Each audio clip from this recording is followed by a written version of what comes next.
Bendecido día en Cristo y María. Quería compartir directo ya no va a ser, este programa con ustedes. Mis disculpas a las personas que estuvieron esperando conectarse al directo.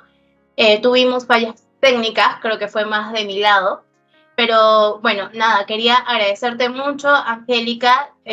Con ustedes está Angélica Fletcher, que es, como decía, una gran mujer. Tiene un testimonio impresionante, la verdad, Angélica, a mí me ha impactado muchísimo. Ella está en las redes sociales, en el Instagram, como Angélica de Fletcher. Tiene también su página en YouTube, estás como Depositum Fidei, ¿cierto?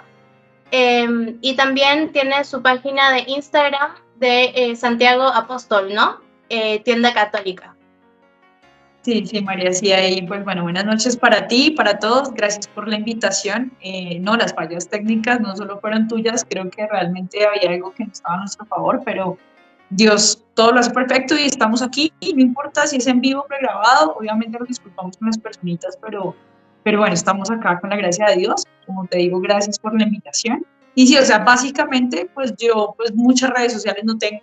Tengo el Instagram, digamos, oficial, por decirlo así, que es el mío, que es algo como I am Angelique, que es como soy Angélica, pero pronto le voy a cambiar el nombre para tener todo unificado con Depositum Fidei, que es mi canal de YouTube, un canal chiquitico de YouTube que se llama Depositum Fidei. La idea es que así también me van a encontrar en el Instagram, y tengo otro Instagram, como acabas de decir, que se llama Santiago Apóstol Tienda Católica, que es el de mi emprendimiento, en donde vendo libros y artículos religiosos.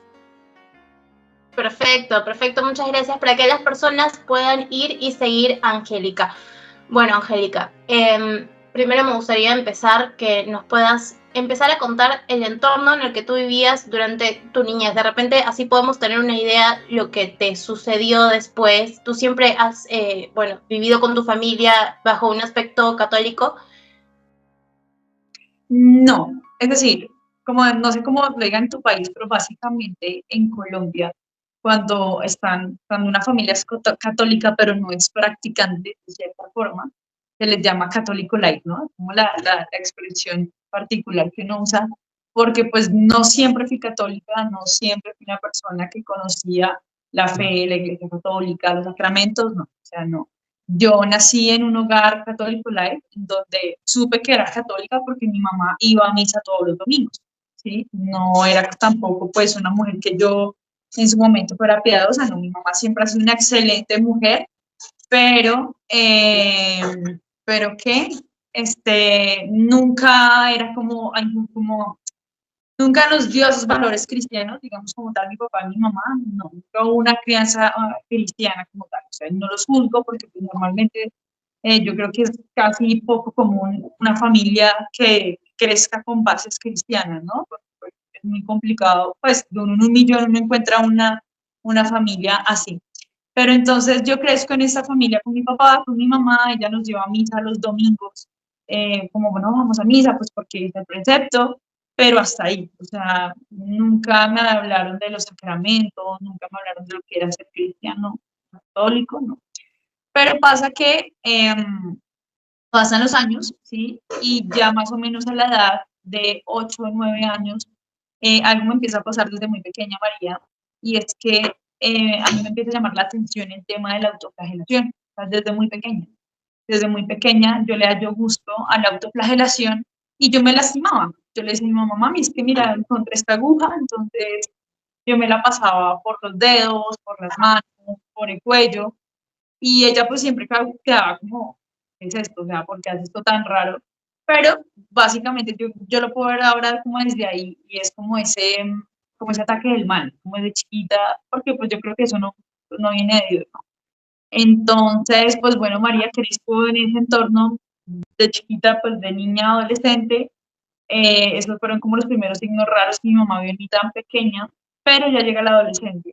Y esa adolescencia que incluso a veces yo le llamo aborrecencia, porque es demasiado difícil. O sea, la adolescencia es muy fácil de perderse, ¿no? En el mundo, en las tentaciones del demonio, de alejarse de Dios. Y más cuando uno no tuvo una crianza cristiana, pues con más veras. Entonces pasa que a la edad más o menos de 15, 16 años, por primera vez pruebo las drogas y el alcohol. Yo tengo tres hermanos mayores varones, Y yo siempre fui muy unida con el último de estos tres varones. Y él es un rockero. Él es un rockero que pues, al día de hoy sigue igual de rockero, obviamente con hábitos así como de fumar marihuana y ese tipo de cosas con todos sus amigos. Y como te decía, pues básicamente a esa edad pruebo las drogas por primera vez con mi hermano. Yo no lo juzgo como, no, sí, qué mala influencia, o sea, no, para nada. Pero pues claro, como era mi hermano, yo lo veía como mi mejor amigo. Entonces, aquí en Colombia hay un festival en Bogotá muy importante, que es el festival de rock más grande, que es Rock al Parque, y vienen muchas bandas de rock de todo el mundo, incluso de Europa. Y pues yo fui a ese festival con mi hermano, se hace todos los años, y pues fui con él y con los amigos. Y pasa mi querida María que ese día, por primera vez, como te digo, tomo alcohol, me embriago, luego de eso pues mezclo marihuana, cuando ya me ven tan mal me dan a probar la cocaína. Y básicamente ese día fue el día en que yo le dije como sí a todos, así a las drogas y al alcohol, que por gracia de Dios nunca hubo en ese momento una adicción como que, uy, no, me encantó y me engancho todos los días con algo, no. Pero sí hubo como ese gusto con ese ambiente de los amigos de mi hermano y empecé a frecuentar muchos lugares con ellos, lugares como bares, bares de música pesada, porque no es el rock convencional, por decirlo así, de Bon Jovi, que es súper rotita, sino que realmente es un rock pesado, es un rock por esencia demasiado satánico, lo que es el black metal, el heavy metal, todas estas ramas. Y pues daba la coincidencia que mi hermano también contaba con muchos amigos satánicos. Entonces, unos decían que eran satánicos, otros no, pero indirectamente lo éramos, y me incluyo ahí porque ellos solían andar con una cabeza de cabro, y tú sabes que el cabro te representa la imagen, la figura de Satanás, Ave María Purísima. Y ellos andaban con una cabeza de chico, y en los conciertos y toques, como decimos en Bogotá, el toque, que es un concierto chiquito de bandas underground de la ciudad, pues siempre llevaban esa cabeza y cada vez que hacían un concierto elevaban la cabeza como en honor a él, y yo me hice partícipe de todo eso. Inconscientemente, yo no sabía que era el satanismo, yo no sabía que era el ocultismo, nada de esas cosas, pero como fue lo primero que conocí en la adolescencia, me gustó. Y como mi hermano estaba ahí, pues nunca le vi malicia a la situación. Entonces empecé a andar en esos grupos, que básicamente era un círculo vicioso de drogas, alcohol, música pesada. Obviamente, 15, 16, 17 años en este entorno, tú conoces a un muchacho que te gusta, a un joven, entonces ya empiezas a tener novio, y efectivamente, pues como no hay conciencia de lo que es la castidad, de que la sexualidad tiene un orden, pues tú haces lo normal ante los ojos del mundo, ¿no? Y que es pues, tener tu novio y caer en pecado de fornicación. Entonces ya con la fornicación, pues obviamente empieza una vida sexual desordenada a los 16 años, 17 años, y también pues el tema de la planificación, que el preservativo, que las inyecciones, que las pastillas del día después, o sea, terrible, porque sabemos que todos estos métodos científicamente han demostrado que son abortivos, menos el preservativo, pero los otros sí. De todas maneras, pues en teoría un adolescente no debería hacer ese tipo de cosas cristianamente hablando, ¿no? Como te digo, la sexualidad tiene hasta un orden, que Dios es un Dios de orden, pero en ese momento yo no lo entendía. Básicamente, pues ya empiezo también con mi novio, que cuento también en lugares de música pesada. Y recuerdo mucho una anécdota, María, que de hecho, aunque mi mamá, pues como te digo, desde la crianza siempre fue una mamá, o sea, impecable, ¿sí? Y lo fue aún más cuando tuvo su encuentro personal con Cristo, pero en su momento, aunque no estaba, digamos, conversa, siempre fue una gran mamá. Y ella siempre se preocupaba por mí. Y ella se le parecía muy raro, como o sea, está andando mucho con el hermano, no me está gustando que tenga como las mismas andanzas, el mismo círculo de amistades. Y pasa una anécdota, María, y mi mamá, eso fue añitos después, como a los 18, tal vez 19, mi mamá ya había empezado a tener un proceso de conversión y ella ya había empezado a entender mucho de la iglesia. Ya yo esporádicamente la veía hacer novenas, la veía hacer el Santo Rosario, y ella una vez tenía una camándula con la que rezaba el rosario. Y yo se la quité, se la rompí, la boté, y lo que hice con el Cristo fue pegarlo al revés en una de mis chaquetas, en una maleta, y así andaba por arriba y para abajo con eso. Y obviamente me mofaba de la religión, porque eso es lo que tú también ves en estos círculos donde es tan oscura la situación, pues hay o sea, por lógica, hay una aversión a la religión.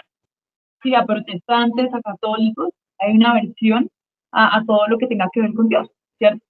Entonces, pues uno empieza a cogerle fastidio a las cosas de Dios. Entonces, yo por eso terminé haciendo eso. Recuerdo que mi mamá fue la primera vez que yo la vi muy de mal genio. Cuando ella me dijo, usted me vuelve a coger una de estas cosas para hacer eso, y yo la he hecho de la casa, y mamá no es así. Pero, o sea, fue tremendo. Y básicamente ese fue como mi primer círculo oscuro. Eh, hay otra anécdota mundana pagana sobre la adivinación, y eso fue antes de que mi mamá iniciara, obviamente antes de que iniciara su conversión, y es que María, yo empecé de la nada a leer el cigarrillo. O sea, yo nunca tuve como esa fascinación de el tarot, las cartas, nada de eso, pero de la nada, yo por ejemplo, yo estaba así, con mi mamá fumaba cigarrillo de vez en cuando en esa adolescencia, sin ella hacer conversa, claro, y ella cogía y me decía, ay, no, que sin cigarrillo, bueno, ma, y yo empezaba a ver el cigarrillo y empezaba a decir cosas de la nada, o sea, no era como la ceniza es así, es así, no, o sea, yo simplemente pues el cigarrillo y yo, oye, mami, y mi abuelita se va a enfermar, a mi tía le punto le está infiel, mi mamá, y usted habla mucha bobada, pues no, eso se terminaba cumpliendo. Cuando pasaban las cosas, pues era un hit porque les contábamos a mis tías y eso, y el plan era hacer reunión de tías chismosas, tomar tinto, café, con cigarrillo, y a todas les leía el cigarrillo y a todas les adivinaba. Eso duró como un mes, tal vez, no recuerdo muy bien. Y pasa, María, que cada vez que a mí me pasaba eso, yo sentía una fuerza en mí horrible, o sea, en mi pecho, era como que se me llenaba una fuerza, pero yo sentía que era fea. O sea, por más que yo no era católica, ni tenía idea de nada de catolicismo, de la gracia de Dios y demás, yo sentía que algo, o sea, que no venía de algo bueno, ¿sí? Yo sentía eso, que no venía de algo bueno. Entonces, o sea, que ya después de todo este tema de la adivinación y demás, yo conozco otro grupo de personas. Ya básicamente el plus no era como estar con mi hermana y los amigos de él, sino que yo empiezo a conocer el mundo del body mod, de la modificación corporal, de los tatuajes. Como ven, pues yo estoy tatuada, que pues trato de ocultarlos, es muy difícil porque son muy grandes, pero ya para tranquilizar a las personas que están en el video, pues sepan que pues actualmente, obvio, no estoy orgullosa de esto me causó una posesión demoníaca, no digo que sea en todos los casos, ¿sí? Porque pues si uno va a lo que dice la iglesia, el magisterio no es muy claro en este tema, aunque la iglesia es sabia y siempre el Señor da luces en lo que es la iglesia como tal, para hacer un buen discernimiento y tomar decisiones en cuanto a este tema, pues digamos que en mi experiencia, algunos de los tatuajes que yo tengo sí me ocasionaron una posesión de mucho. Pero pues obviamente yo no sabía nada de estos temas y me empiezo a rodear ya con personas nuevas, el mundo del body mod, y yo digo, no, pues si desde pequeña a mí me gustó autoflagelarme, pues qué chévere este mundo de la perforación y de los tatuajes y los implantes, pues porque generalmente generan un dolor, valga la redundancia, y pues a mí el dolor me gusta, pero qué chévere que no solamente duele, sino que te deja un accesorio o te deja un tatuaje, entonces me parece muy chévere. Entonces, por primera vez, de hecho, mi hermano fue el que me gastó, el que me pagó por primera vez la preparación en la lengua. Y incluso me gustó, o sea, a mí me encantó. Dije, no, yo tengo que llenarme de piercing, yo tengo que llenarme de tatuajes, no, yo tengo que cambiar mi cuerpo. Y ahí viene el engaño de Satanás, porque el demonio siempre quiere dañar lo que es de Dios, y nosotros somos criaturas de Dios, estamos hechas a su imagen y semejanza, y independiente de cómo seamos, de que la belleza sea relativa, somos bellos ante los ojos de Dios. Y el demonio quiere siempre dañar la belleza, porque él es todo lo contrario a lo bello. Cuando irónicamente era el ángel más bello, ¿no? Eh, era el ángel más bello, ¿no? Antes de por su soberbia, pues, rebelarse contra Dios.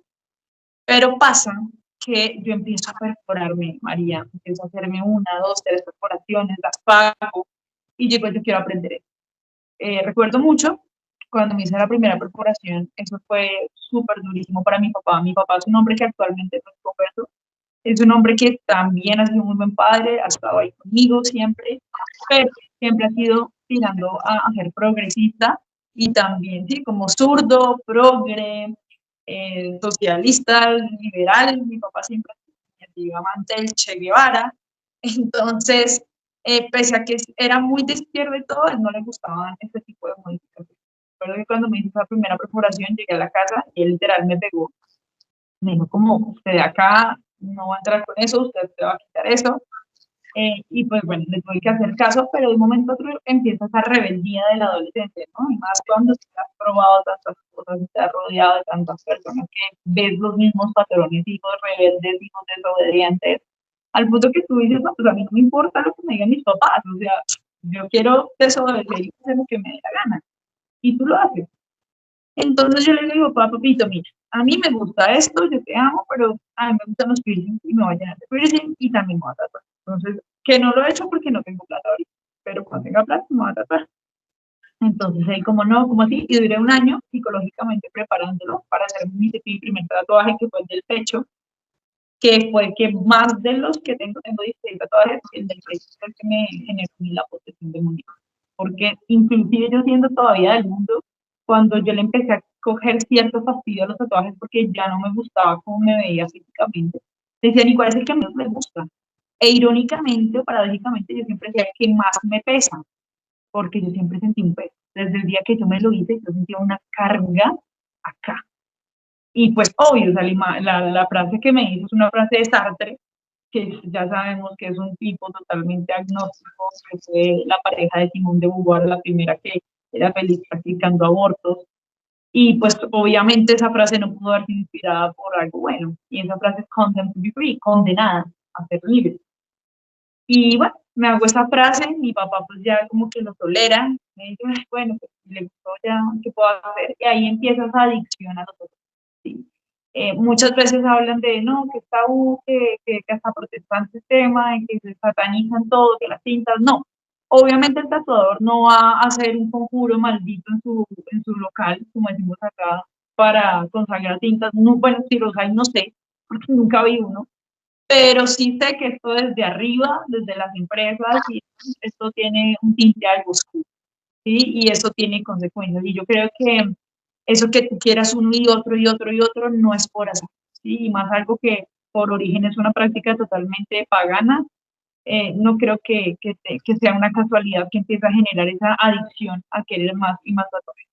Básicamente conozco el mundo del body mod, del body piercing, me tatúo, empiezo a perforarme, como te digo, como siempre tuve esa inclinación al dolor, a sentir dolor, pues yo a veces me hacía perforaciones que me duraban medio día, porque simplemente yo quería pasarme la aguja. Entonces yo me perforaba el cuello, hasta los amigos de mi hermano, que eran bien loquillos, que ellos me veían, me decían, no, pero ¿qué pasa? O sea, ¿por qué te molestas tanto a la piel? Y yo no sé, a mí me gusta, pero era porque me gustaba el dolor. Cualquiera, mundanamente hablando así, la chica tiene un problema psicológico, psiquiátrico, bueno, no sé. Pero yo no me sentía así, yo sentía, hoy sentía no, más bien, actualmente yo siento que era un tema espiritual. ¿Sí? Pero pasa ya, María, que le cojo tanto gusto a esto y que me empiezo a tatuar y a perforar y a hacer contactos visuales de tatu y todo esto, que yo estuve en ese mundo básicamente 5 años, que mi papá me dice, bueno, ya usted va a salir del colegio, ¿usted qué va a hacer con su vida? En el momento yo no quería hablar de universidad, yo no quería hablar de entrar a una universidad a estudiar. Y él me dice, pero entonces, ¿qué va a hacer? Yo no, pues yo quiero aprender de corporación. Y él me dice, bueno, o sea, como que ya lo tenía tan adoctrinado a mi papá de que ya era mi vida y yo hacía lo que quería, que me dijo, bueno, yo lo apoyo. Él me apoya, abro un mini estudio de tatuaje que se llamaba Cannibal Body Piercing, y yo consigo tatuadores, entonces ellos van, llevan sus citas, empiezan a tatuar a la gente y yo era la perforadora. Y pasa que, te lo digo, en mi experiencia, desde que yo me hice el primer tatuaje, que fue este, a mí me cambiaron muchas cosas. Me cambió el genio, me puse más agresiva, me puse más rebelde. Yo sentía que algo en mí había cambiado, pero no solo eso, sino que las ideas suicidas empezaron a meterse en mi cabeza. Yo, 5, 8 años después de que yo vine a como a hacer un recorderis, y hoy en día digo, oiga, es muy curioso que yo haya querido empezar a estudiarme desde que me hice el primer tatuaje, porque antes yo no era ni depresiva, ni amargada, ni nada. Puede sonar muy tabú, yo no le pido a la gente que me crea, es mi experiencia y esos fueron los cambios que yo empecé a ver en mí, porque uno se conoce, ¿no? Uno va yendo en este camino de reconstrucción y uno va aprendiendo a conocerse también. Y yo empecé a ver esos cambios en mí. Entonces ya, como te digo, iniciando pues esa adolescencia de drogas, alcohol, vida sexual desordenada, métodos de planificación abortivos, tatuajes, piercing, ya llega el tema del suicidio. Entonces, un día me estaba tomando un trago con un amigo y le digo, oiga, yo me quiero matar porque yo estoy muy aburrida de la vida. Y él me dice, ¿en serio? Pues hágale, mátese. Y yo, pues sí, ¿no? Llegué a la casa, mi mamá estaba trabajando, le dije, mamita, me voy a dormir, que te bendiga, chao. Y yo, que te bendiga, chao, ok.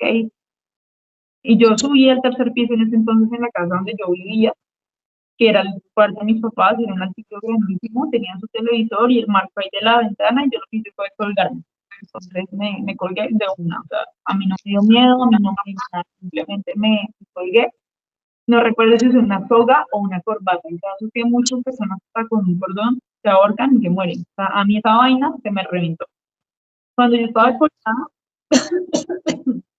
perdóname, cuando yo estaba colgada, yo empecé a patalear y empecé a sentir que me iba. O sea, yo ya me fui, ya se acaba todo. Pero no, Dios fue muy grande en ese momento y cuando yo me despierto, que creí que me iba a despertar, no sé dónde iba a terminar, cuando iba a despierto, veo a mi mamá y a mí llorando, una escena bastante trágica, en ese momento estaba aburrida para mí, incómoda, porque yo hubiera preferido morirme que ver sufrir a mi mamá, ¿entiendes? Porque el suicidio, o sea, cuando tú intentas suicidar, cuando tú la logras, el dolor igual que uno ocasiona a los papás es increíble. O sea, mi mamá sufrió mucho, o sea, mis papás, y hasta el día de hoy yo les he pedido perdón, siempre que me acuerdo de cosas así, porque uno como hijo rebelde no va a terminar en un buen camino, no va a terminar bien y sí va a lastimar no solo el corazón de nuestro Señor, sino de nuestros papás, ¿no? Es muy doloroso, la rebeldía es increíble. Primer rebelde pues fue Satanás, ¿no? Entonces es muy complicado ese tema. Me despierto, mi mamá me ve llorando y me dice, pero es que a usted qué le falta, el papá la está apoyando en el tema de los feelings, todo lo que a usted le gusta, que está pasando. Ella en su proceso de conversión, lento, igual rezaba por mí, y yo, no mami, es que a mí no, o sea, no me gusta vivir. Entonces, en el momento, como una alerta de, oh, la niña intentó suicidarse, sí, no, llevamos al psicólogo, ¿verdad? Pero pues eso quedó ahí, porque yo nunca fui al psicólogo y simplemente seguí mi vida. Pasa el tiempo y más o menos como a los 2, como a los 4 o 5 meses, yo vuelvo a lo mismo, vuelvo y intento. Pero esta vez fue un engaño más teso, porque no era como, ay, me estoy aburrida de vivir, no. Yo quería morirme porque había una voz en mí interiormente que me decía, si usted se mata, va a estar con Dios. Y obviamente voy a hacer como un apunte y no es como, ay, no, pues me comparo con Cristo nuestro Señor, no. Pero me refiero a que el mismo que tentó a nuestro Señor es el mismo que nos tienta a nosotros. ¿Sí?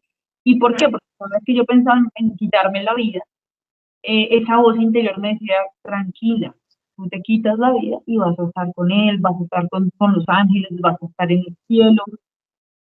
Igual que hizo Satanás cuando le decía a nuestro Señor tentándole en el desierto, tírate por aquí, que Dios va a mandar sus ángeles y te va a rescatar. O sea, es la misma tentación, es el mismo espíritu, es el mismo. Entonces, en ese momento, obviamente no lo sabía, pero esa voz interior me decía que si yo me mataba, iba a estar con Dios. Y yo decía, bueno, yo quiero estar con Dios. Y de hecho me acabo de acordar de algo muy curioso, María. Y es que hace poquito encontré un blog de notas en mi computador, cuando ya estaba, digamos, en esa edad. Y había escrito como un poema y todo hablaba del suicidio. Pero que entonces yo me iba a suicidar y yo iba a estar era con Dios. Yo lo leía antes y me decía, uff, qué engaño tan increíble. O sea, Dios me salvó de una, que digo, Dios mío. Y efectivamente, yo digo, bueno, lo voy a hacer. Mi mamá se fue de viaje, me quedé sola en la casa, yo comí muy bien, de hecho yo quería ir a misa. Yo dije, no, yo quiero ir a misa y ya me mató. Pero no fui, no me alcanzó el tiempo, estaba sola. Y antes de hacerlo, en ese tiempo creo que era Facebook, usaba mucho. Yo publico una canción, como deprimente, pero ya, normal. Y una chica que era hija de una conocida de mi mamá, que vivía al lado de la señora que tenía las llaves de la casa, o sea, perdón el trabalenguas, pero resulta que mi mamá le había dejado las llaves a una señora, y da la coincidencia que cuando yo subo esa canción a Facebook, la chica que ve esa canción es vecina de esa señora. Ella ve esa canción y dice, Angélica le pasa algo raro, y ella llama a mi mamá y le dice, señora Daisy, Angélica publicó una canción rara, no sé, como muy triste, ella está bien, porque tampoco era que yo hubiera mandado un indicio, simplemente publiqué una canción como triste, está normal. Y mi mamá dijo, ay, no puede ser, mi mamá en otra ciudad, llamó a la señora de las llaves, dijo, vaya y mire en la casa con Angélica. Nunca se me ocurrió echar pasador o llave totalmente a la casa, no se me vino a la cabeza, si yo lo hubiera hecho estaría muerto, pero no lo hice. Entonces yo, lo mismo, en un marco más fuerte de una puerta de la casa, volví y me quedé. Cuando yo me quedo ahí colgada y yo me despierto con la señora vecina que llegó a mi casa, abrió la puerta y me vio colgada, ella me bajó y me alzó y me llevó a su casa. Mi mamá, otro dolor para mi mamá. Me la pasan, la llaman, me pasa llorando, pero ¿qué le hace falta? Y yo, no, Dios mío, y otra vez estoy viva, y yo renegando, yo, no, pero qué, y otro dolor para mi mamá, y yo viva, no, qué pereza, bueno, ya como que esa afición al suicidio se me pasó. Ahí pasó un acontecimiento bien doloroso y bien crudo, que digamos que por no ser como la autora material, tal vez no tuve mucha culpa, pero de cierta manera sí pues me equivoqué. Y es que yo en ese momento tenía un novio. Y cuando llaman a mi novio, en ese momento a decirle que yo había hecho eso, él se va a misa y comete un sacrilegio. Él va, comulga, él no era católico, o sea, él era de una familia católica como la mía, él no era un hombre que estuviera en gracias a nada, dos adolescentes ahí, y él llega va a misa, cuando llega, se pega el viaje hasta la casa de la señora en donde yo estoy, y llega allá y me dice, ¿por qué hizo eso? Y se pone a llorar, y yo, no sé, quería hacerlo y ya. Y me decía, mire, le traje a Diosito para que la cuide, me lleva una hostia consagrada, se roba el mundo. Se la dieron, Angélica, se la dieron en la mano o él la recibió en la boca. Yo creo, no recuerdo en ese momento puntualmente cómo fue, pero, o sea, porque me he olvidado de cosas, pero si no estoy mal, creo que como fue en la boca y se la sacó. Porque creo yo haberle preguntado que cómo hizo eso, y él me dijo, no, pues yo la recibí y me la guardé. Creo que es lo que él me dijo. Y él me la entregó. Pero como tú no tienes la noción de que es Cristo, porque no lo sabes, pues para mí fue como, ay, tan bonito, sí, Diosito. Y lo metí en una billetera, en esa billetera. O sea, su intención fue, entre comillas, buena, pero sin saber realmente lo que estaba llevando, ¿no? Claro, claro. Y es muy paradójico porque, o sea, puede que él no tuviera el conocimiento de un hombre converso como, Dios mío, ahí está Jesús, pero algo le decía que ahí estaba Dios. Porque fue muy raro, o sea, el médico yo le traje a Diosito para que él mismo la cuide. Yo, gracias, y la guardé en una billetera de Bob Marley que yo tenía, y se perdió. O sea, imagínate, nuestro Señor ahí, o sea, no, eso fue teso, ¿verdad? Mira cómo es el demonio, trata de que yo me quite la vida y le pone una buena intención al otro para que vaya y profane el cuerpo de Cristo, que es lo que más detesta, la Eucaristía. O sea, súper fuerte. Y bueno, pasa eso que yo, bueno, intento suicidarme por segunda vez y no. Bueno, sigue la vida, yo nunca voy al psicólogo ni al psiquiatra ni nada de ese tipo de cosas, sigue la vida normal. Y ya después de haberme tatuado, de haber perforado tantas personas, de haber tenido un estudio, de haber hecho deshecho, de haber estado incluso en festivales de tatuajes súper pesados, porque habían cosas que no, esos shows que uno ve de vampiristas que se cuelgan de la piel. Sí, o sea, incluso yo, pues yo quería modificar mi cara, yo quería implantes en la cara, quería implantes en las manos, yo tuve expansión, Dios, adelante, más adelante, muy lindo, me regaló la lobuloplastia, un cirujano plástico de mi país muy teso, lo conocí a una amiga mía y me dijo, yo le digo a él, porque ya trabajaba con él, dijo, yo le digo a él que porque ya, obviamente convertido, y yo pues el proceso de conversión y me operó las orejas, pero yo tuve mis orejas como así, o sea, yo andaba con expansiones son las expansiones gigantísimas, gigantísimas. Y bueno, Esas que te hacen el hueco en todo el lóbulo de la oreja. exactamente. O sea, mi hueco de la oreja era eso, o sea, era así, o sea, era un hueco gigante, o sea, mi lóbulo era así totalmente expandido, yo tenía dos orejas así, o sea, terrible. Y bueno, pasa ya es como esa etapa del tatuaje y del piercing, y yo le digo a mi papá, no, mi papá me dice, bueno, ahora sí quiere entrar a la universidad. Y le digo, bueno, sí, me dice, ¿usted qué le gusta? Y yo, no, pues a mí siempre me ha gustado la comunicación. desde chiquita yo jugaba a entrevistar, yo jugaba con cassettes, grabadoras, a mí siempre me gustó mucho el medio, aparte de que mis hermanos también han hecho parte del medio, sobre todo el mayor, y siempre me gustó eso. De hecho, mi familia es muy, como muy así, no es como tan administrativa, corporativa, sino como tirando al lado como del arte y de medios audiovisuales, y todo ese tipo de cosas. Entonces dije, no, pues yo quiero estudiar comunicación social y periodismo. Y él me dijo, bueno, yo te pago la carrera hija en el externado, entra allá y empieza. Y yo, listo, era chévere. Y inicié la carrera y cuando yo inicié la universidad, María, pues ahí empiezan muchas cosas. Lo primero fue que, bueno, me encuentro con un mundo que para mí no era novedad, porque pues tú ves jóvenes, eran personas menores que yo y ya probaban marihuana, o sea, para ellos era como un hit encontrar las drogas, un hit encontrar un grupo de alcohol. Yo ya había vivido eso a los 16 años, entró como a los 20 y pico. Entonces pasa que ya llego y no, los niños, bueno, los niños no, los muchachos pues súper emocionados, no, qué porro, o que hay, que una cerveza, yo, ay, pues a mí esto ya me aburre. Entonces ahí pasan ya dos cosas, perdón, pasan ya dos cosas en mi vida muy fuertes, y es que allí se me empieza a despertar una cosa rarísima y es como la tendencia bisexual. Me empiezan a gustar las mujeres, pero yo me empiezo a dar cuenta, María, y esto es algo que he venido contando hace muy poco en los últimos testimonios que me han contado mis amigos, eh, es que esa inclinación la tuve desde siempre, desde muy chiquita. O sea, desde muy chiquita a mí me gustaban las niñas. Y he venido descubriendo, entendiendo de oración y preguntándole a mi mamá varias cosas. Mi mamá siempre me cuidó. Pero algo que en un descuidito que uno menos lo imagina, algo puede pasar. Y creo que a mí me dañaron la pureza a los 3 años. A los 3 años me dañaron la pureza. Yo a los 3 años tengo ese recuerdo que fue en esa edad, pero básicamente a los 6 años yo buscaba hacer cosas que no debía ser una niña de 6 años en cuanto al tema sexual, y cuando pensaba en otras cosas buscaba era niña. Entonces yo no sé si a mí me dañó la pureza una mujer, obviamente no fue mi mamá, pero no sé. Pero siento que cuando a mí en la universidad me empezó a gustar una chica, eh, yo digo, oye, a mí siempre me gustaron las niñas, siempre me gustaron las niñas, siempre, desde chiquita, en las vecinitas, el colegio, pero yo tenía novios, yo nunca tuve novias, pues antes, ¿no?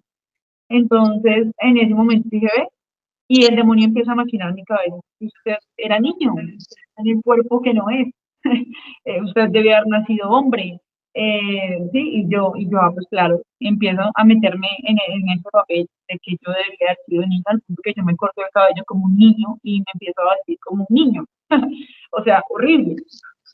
Al punto que no era como el marimacho así feo, porque de cierta forma, más bien como que era delicada, pero mi aspecto empezó como a masculinizar. Yo me peinaba como un Justin Bieber, así todo, o sea, horrible, no. O sea, no, horrible. Y me empiezo a masculinizar y me gustó una chica, y pues independiente de que mi mamá ya estaba en su proceso de conversión y todo, mi mamá siempre ha sido mi mejor amiga. Entonces, yo siempre le dije a ella, le dije, mami, ella es mi querido diario. Le dije, mami, hay una chica de la universidad que me gusta. Y ella fue como sí, o sea, por gracia de Dios, ella no me escandalizó, pero fue muy caritativa, muy prudente, siempre ha sido muy amorosa, mi mamita. Pero fue como así que le gusta a una mujer. Y yo, pues sí, mami, pero no es como una cosa sexual, sino que siento que hay amor. Entonces, claro, aparte que la chica era pues súper mala gente conmigo, entonces yo empecé como a sentirme con ganas como de hablarle más y buscarla más. Ella como que tenía su novia que parecía un niño también. Y mi mamá me dice, no, pues vamos y hablamos con un sacerdote. Ya mi mamá había iniciado un proceso de conversión, ella ya se confesaba, ella ya iba a misa, ella ya rezaba más, ya era un poquito más radical que años atrás. Y pasa que ella me dice, no, pues vamos y hablemos con un sacerdote. Y yo, ¿pero para qué? Y dice, para confesar. Y yo, mami, yo no sé qué es eso, pero yo le hago caso. Así, vamos, vamos y yo me confieso. Pero yo no me fui a confesar, si yo no tenía ni idea que era pecado, ni conciencia de pecado, o sea, simplemente le llevé la corriente para hablar con alguien.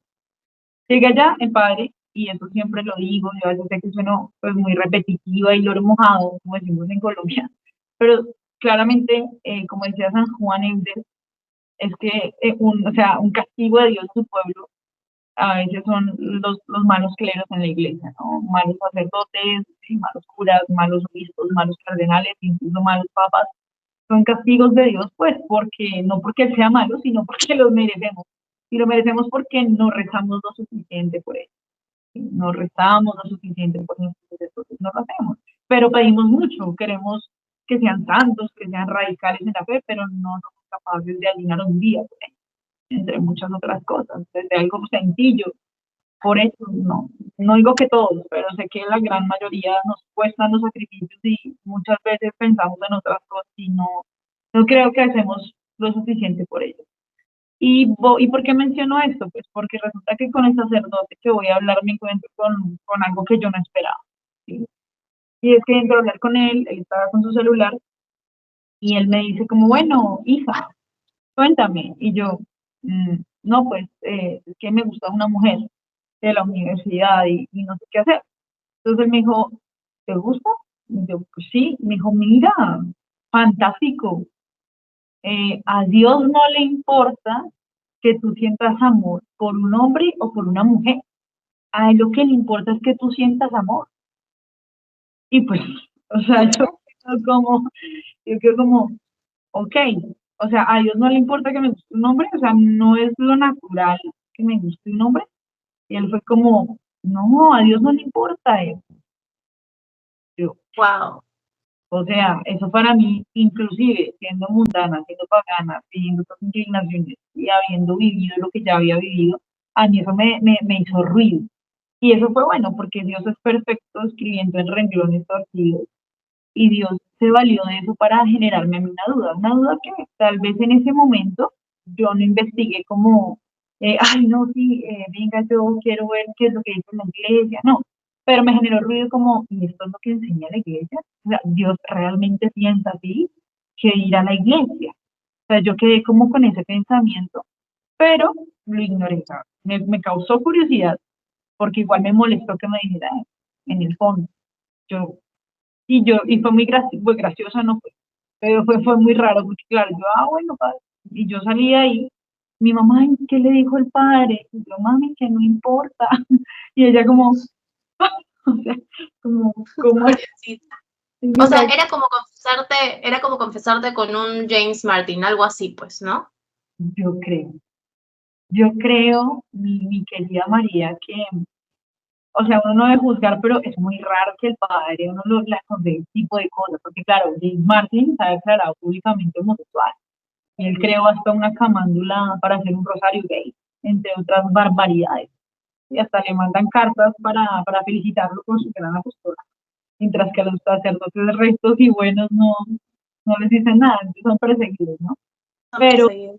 pero es muy irónico porque yo no sé si su sacerdote era gay, y sé que tengo que rezar por él, y debemos rezar por él y por todos, pero sí fue básicamente algo así, o sea, fue como un consejo supremamente raro. Yo salgo de ahí y básicamente, pues mi mamá me dice, bueno, ¿y qué va a hacer? Y yo, mami, no sé, pues no sé qué va a hacer. Pasa un sacerdote también ya de edad mayor y me ve tatuada, me ve con los orejas así súper grandes y le dice a mi mamá, ay, tan bonita la muchacha, moderna, chévere. Y mi mamá, no, o sea, no puede ser. O sea, mi mamá, yo creo que ella vine a traerla a que le hicieran cosas como para enderezarla y me la alimentaron todo lo que está mal. Por eso digo, hay que rezar por los sacerdotes, porque son un castigo que hay que soportar. Los malos sacerdotes son consagrados, respetarlos, amarlos, rezar por ellos, pero pues evidentemente son un castigo porque lo merecemos, ¿no? Un pueblo que no ora por sus sacerdotes no tiene derecho a tener sacerdotes santos. Y bueno, salgo de ahí y mi mamá quedó como achantada. Y yo, mami, tranquila. Pasa que después esta chica sí me pone atención, me pone cuidado, empezamos a salir. Por gracia de Dios, el Señor me preserva y con ella no caigo en pecado de impureza. Pero, y entonces pasa que Dios me preserva y no caigo en pecado de impureza con ella.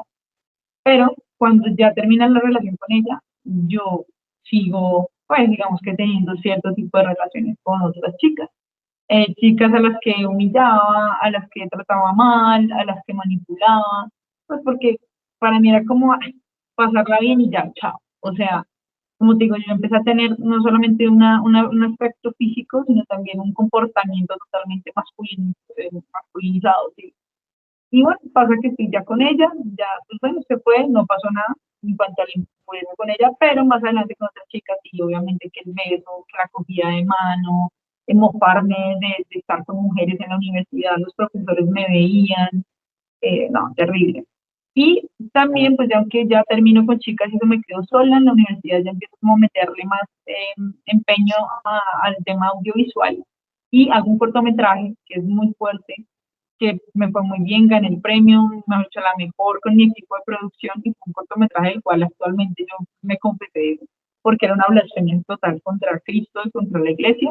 Un documental que mostraba escenas pesadísimas con religiosas y un montón de temas súper fuertes.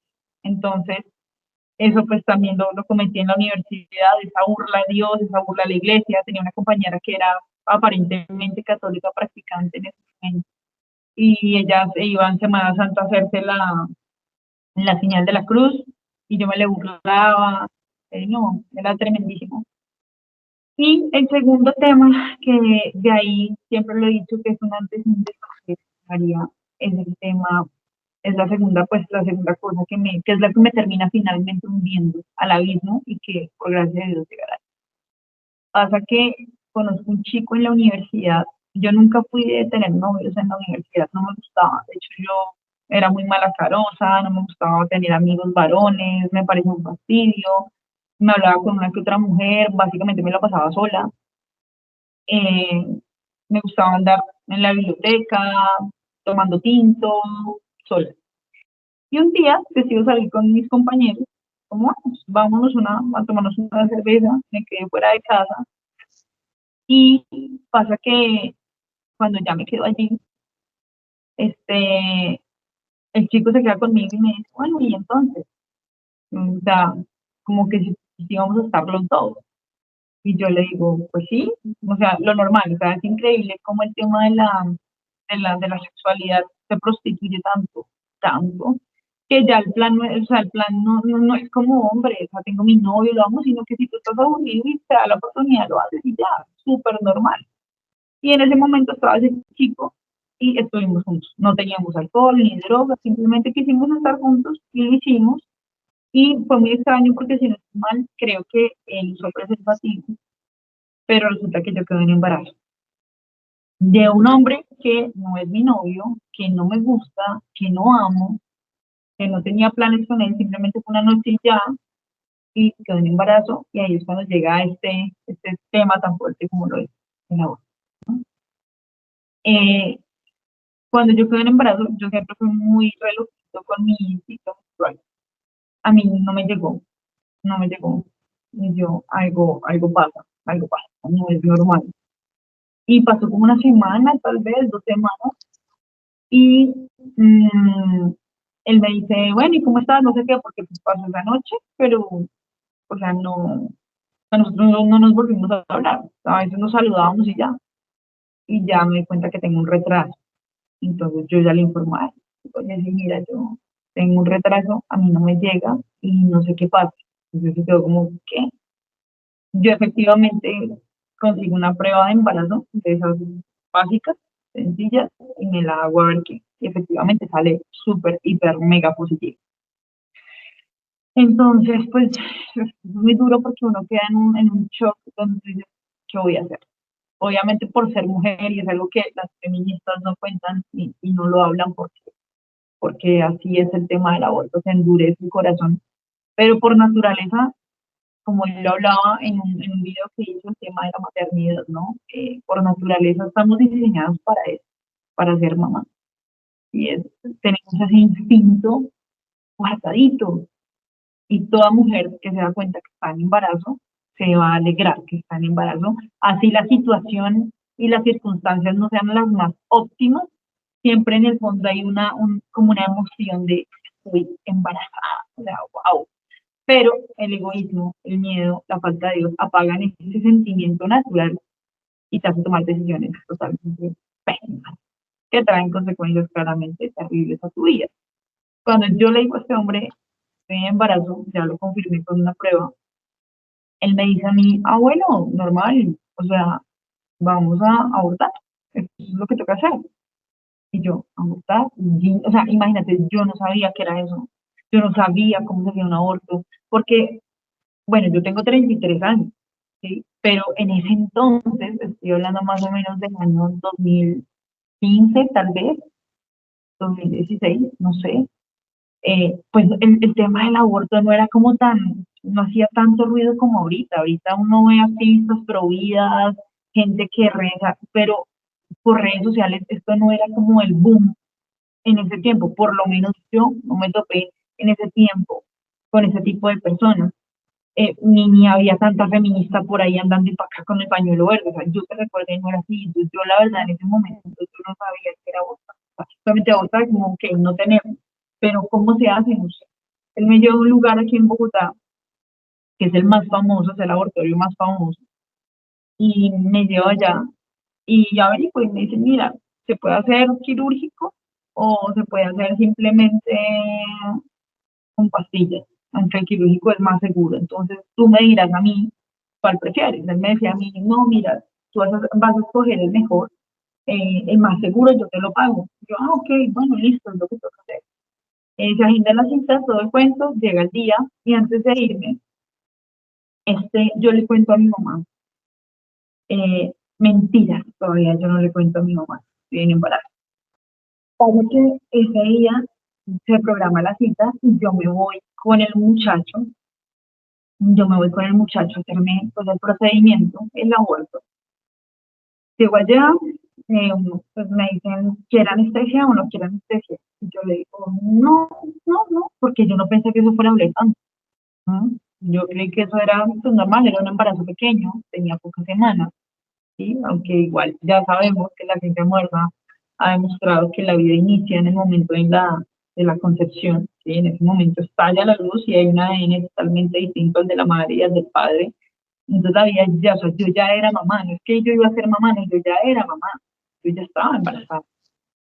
Eh, pero pues así ella te dicen otra cosa, no, eso tú no eres mamá, eso es un saco de células, eso ahí no hay nada, eso es súper rápido. Entonces, yo llego y digo, no, con anestesia, veo muchas mujeres, eso es llenísimo, todos los días, es increíblemente, es un genocidio, es una vaina absurda, o sea, absurda lo que ocurre en los abortos. Y llego allí, me pone una camilla y la doctora, que seguramente sí es doctora médicamente hablando, pero nada, o sea, no tienen ética en lo absoluto. Y eso que es como el mejor lugar para hacerse el procedimiento. Entonces, como bueno, se va a acostar y se va a quedar quieta. Usted no pide anestesia, entonces usted no va a gritar ni se va a mover. Porque si usted se mueve, pueden pasar cosas graves. Y yo, bueno, asustada, temblando. O sea, una mujer no se va feliz a abortar. Una mujer no se va encantada a abortar, aunque estamos tan mal en esta sociedad, María, que hoy en día es tan increíble. Y hoy en día se encuentran videos en TikTok de mujeres que se van felices a abortar. No sé si has visto esos videos que hacen como que celebro hoy un año de haber abortado a mi bebé, o me voy a abortar, de que estamos tan infectados de tantos demonios que hoy en día lo que uno creía absurdo pasa. Antes no era así. Hay locas de locas y endemoniadas de endemoniadas y hay que rezar por eso. Porque eso es tan posesa. ¿Sí? Ya ahorita lo confirmo con algo que yo vi, que un padre me confirmó. Pero más allá de todo eso, pues uno no, aunque digamos, yo creo que aunque se mofen de eso, María, en el fondo está el dolor, está la herida, porque es ir a matar a tu hijo. Y cuando uno está allá adentro, a punto de acabar con la vida de su hijo, ninguna está riéndose, ninguna está feliz, todas están nerviosas, temblando, sudando frío, llorando, preocupadas, pálidas, todas estamos así, todas tenemos miedo de hacerlo. Llego allá, digo, ok, me acuesto y empiezan a hacerme como una especie de legrado, porque claro, como mi embarazo no era tan avanzado, no hubo necesidad que aspirar, no, era como un legrado, como entrar, raspar y ya. Cuando yo empiezo a hacer eso, efectivamente a mí me duele mucho. O sea, Dios me ha ido sanando y me ha hecho olvidar del dolor físico, pero sé que fue uno de los peores dolores que yo sentí en mi vida, pero El dolor, aunque era tan grande en ese momento, mientras me hacían el procedimiento, mientras me hacían el aborto, yo decía, no sé qué me duele, si el cuerpo o el corazón, porque era horrible. Saber que tú estás acabando con una vida que es tu hijo es muy duro. Hoy en día lo puedo hablar y lo puedo contar así, aparte porque también está muy cansada y de excusas y me encara como de dormida, pero es muy duro, es muy duro. Aparte pasa algo, que eso fue lo que ya me terminó de romper el corazón y a la vez de rompérmelo, se me volvió nuevamente una piedra. Y fue que ella hace el procedimiento y se va. Y me deja ahí, yo con un dolor impresionante, dando mal, y ella vuelve enfadada. Y me dice, no salió, no está aquí. Y tenía la bandeja ahí, me dijo, no está aquí. Y yo, ¿qué puedo hacer? O sea, aquí la inepta es usted. O sea, yo empecé a tratarla mal porque me estaba diciendo que había hecho un legrado, que me había hecho doler y no había hecho la voz, que mi hijo seguía en mí. Y es muy duro, porque tú esperas que todo termine, pero resulta que no. Resulta que él seguía en mí. Y me dice, yo no sé qué pasó. Yo le dije, no le pregunto a usted qué pasó. Yo le pagué, qué es un escándalo que yo le hice ahí con el muchacho, con el papá de mi hijo. Y me dice, no, organícese, la vamos a mandar mañana una ecografía, mira qué pasa, es muy raro, le vamos a hacer otra ecografía acá antes de mandarla a un especialista, esto es muy raro, no salió, es un embarazo pequeño y normalmente esto no pasa. Y yo me puse de mal genio, yo salí llorando, pálida, temblando, abracé a este joven, me puse a llorar, me vio tan mal, que hubo una luz, pero una luz que yo ya iba a encargarme pues, de apagar. Y es que él me vio tan mal, con tanto dolor y tan asustada, que él me dijo, ¿y si lo tenemos? Y yo le dije, no, no se puede, no se puede. Yo me voy para la casa, él me llama y me dice, yo ya no tengo nada más que hacer, yo ya pagué tu solución. Porque claro, que no éramos novios, María. O sea, él no estaba ahí como, ay, el amor de mi vida, ay, no, el error. No, o sea, fue un amigo con el que pasó y él trató de hacer lo correcto y como ya eso no funcionó, se perdió. O sea, se fue, me dejó sola. Y yo, ¿qué va a pasar? No sé. Cuando ese primer intento no sale bien, yo llego a casa, llego llorando, llego vuelta a nada, unas hemorragias tremendas. Y pasa algo que, pues, que muchos digan como no, pues obvio, o sea, yo en mi estómago, en mi vientre, yo sentía algo. Pues van a decir, ay, sí, un bebé. No, no era precisamente un bebé dándome una patadita porque mi embarazo era muy pequeño, pero yo sentía algo distinto en mi estómago, yo sentía ahí una luz, o sea, no sé cómo explicarlo, porque no sé, yo sentía que algo había en mí distinto, yo sentía en mi vientre como el alma de mi bebé, yo sentía la vida misma ahí, o sea, no estoy hablando de un movimiento, ¿no? Era como un sentir que yo tenía ahí a mi hijo, y yo cogí mi vientre y le pedí perdón por lo que había hecho, pero le dije, perdóname, pero no en ese momento, o sea, como, lo siento, yo voy a seguir adelante con esto. Como si después de 8 años, porque prácticamente estuviera conmigo, él tendría 8 años, si no estoy mal, yo pudiera decirle como, ay, no, ya es el momento, ya tengo un lugar, ven para acá. O sea, uno en esta vida puede cometer muchos errores. Incluso en este camino cristiano, uno puede cometer pecado mortal, que es gravísimo, pero Dios es tan hermoso que hay solución. Uno va al sacramento de la confesión con el sacerdote debidamente ordenado que sea y uno va y se confiesa y se reconcilia con Dios. Sí, toda esta vida tiene solución, menos la muerte. Cuando tú ya acabas con la vida de alguien, ya no hay nada que hacer.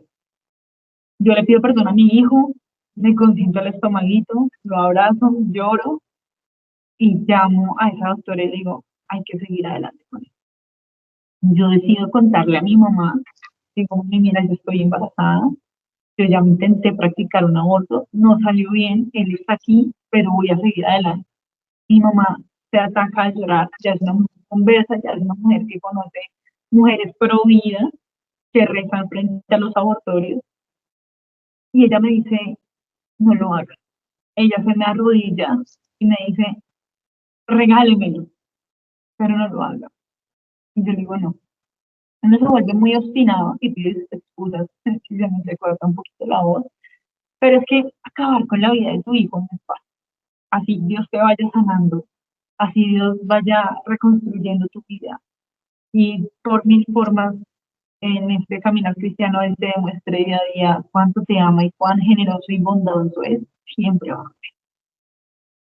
¿Mm? Matar a tu hijo, porque eso es el aborto, suena crudo, suena feo, pero el aborto es matar a tu hijo. O sea, qué acto tan abominable que es uno de los 4 pecados que claman justicia al cielo. Que una madre acabe con la vida de su hijo, creo que es lo más canalla que puede haber en esta vida. Y creo que es un pecado demasiado difícil de purgar. Que cuando yo pienso incluso, María, en la vida eterna, uf, me dan ganas de llorar. Y le digo al Señor, ten misericordia, porque ese pecado es muy difícil de enmendarlo. Y claro, Dios nos dice, vivan con esperanza, vivan con alegría, no tengan miedo, pero es un pecado muy grave, María. Y yo a veces le digo a Dios, ten misericordia, porque yo sé lo que hice, es muy difícil poder Claro, reparar. porque sobre todo, me imagino que el hecho de que tú hayas sentido después cuando tú viste esto, o sea, después de que hayas abortado a tu hijo, que Dios te había dado como que una oportunidad de que o sea, como que lo puedas pensar y te puedas arrepentir y te puedas quedar con él, ¿no? O sea, me imagino que debes haber sentido peor de lo que pudo haber pasado en la primera instancia, ¿no? Totalmente. Eso es lo que, eso es. Yo creo que eso es lo que más me duele. Porque, pero mira que yo hasta a veces trato en medio del dolor de ver incluso en eso la misericordia de Dios. ¿Y sabes por qué?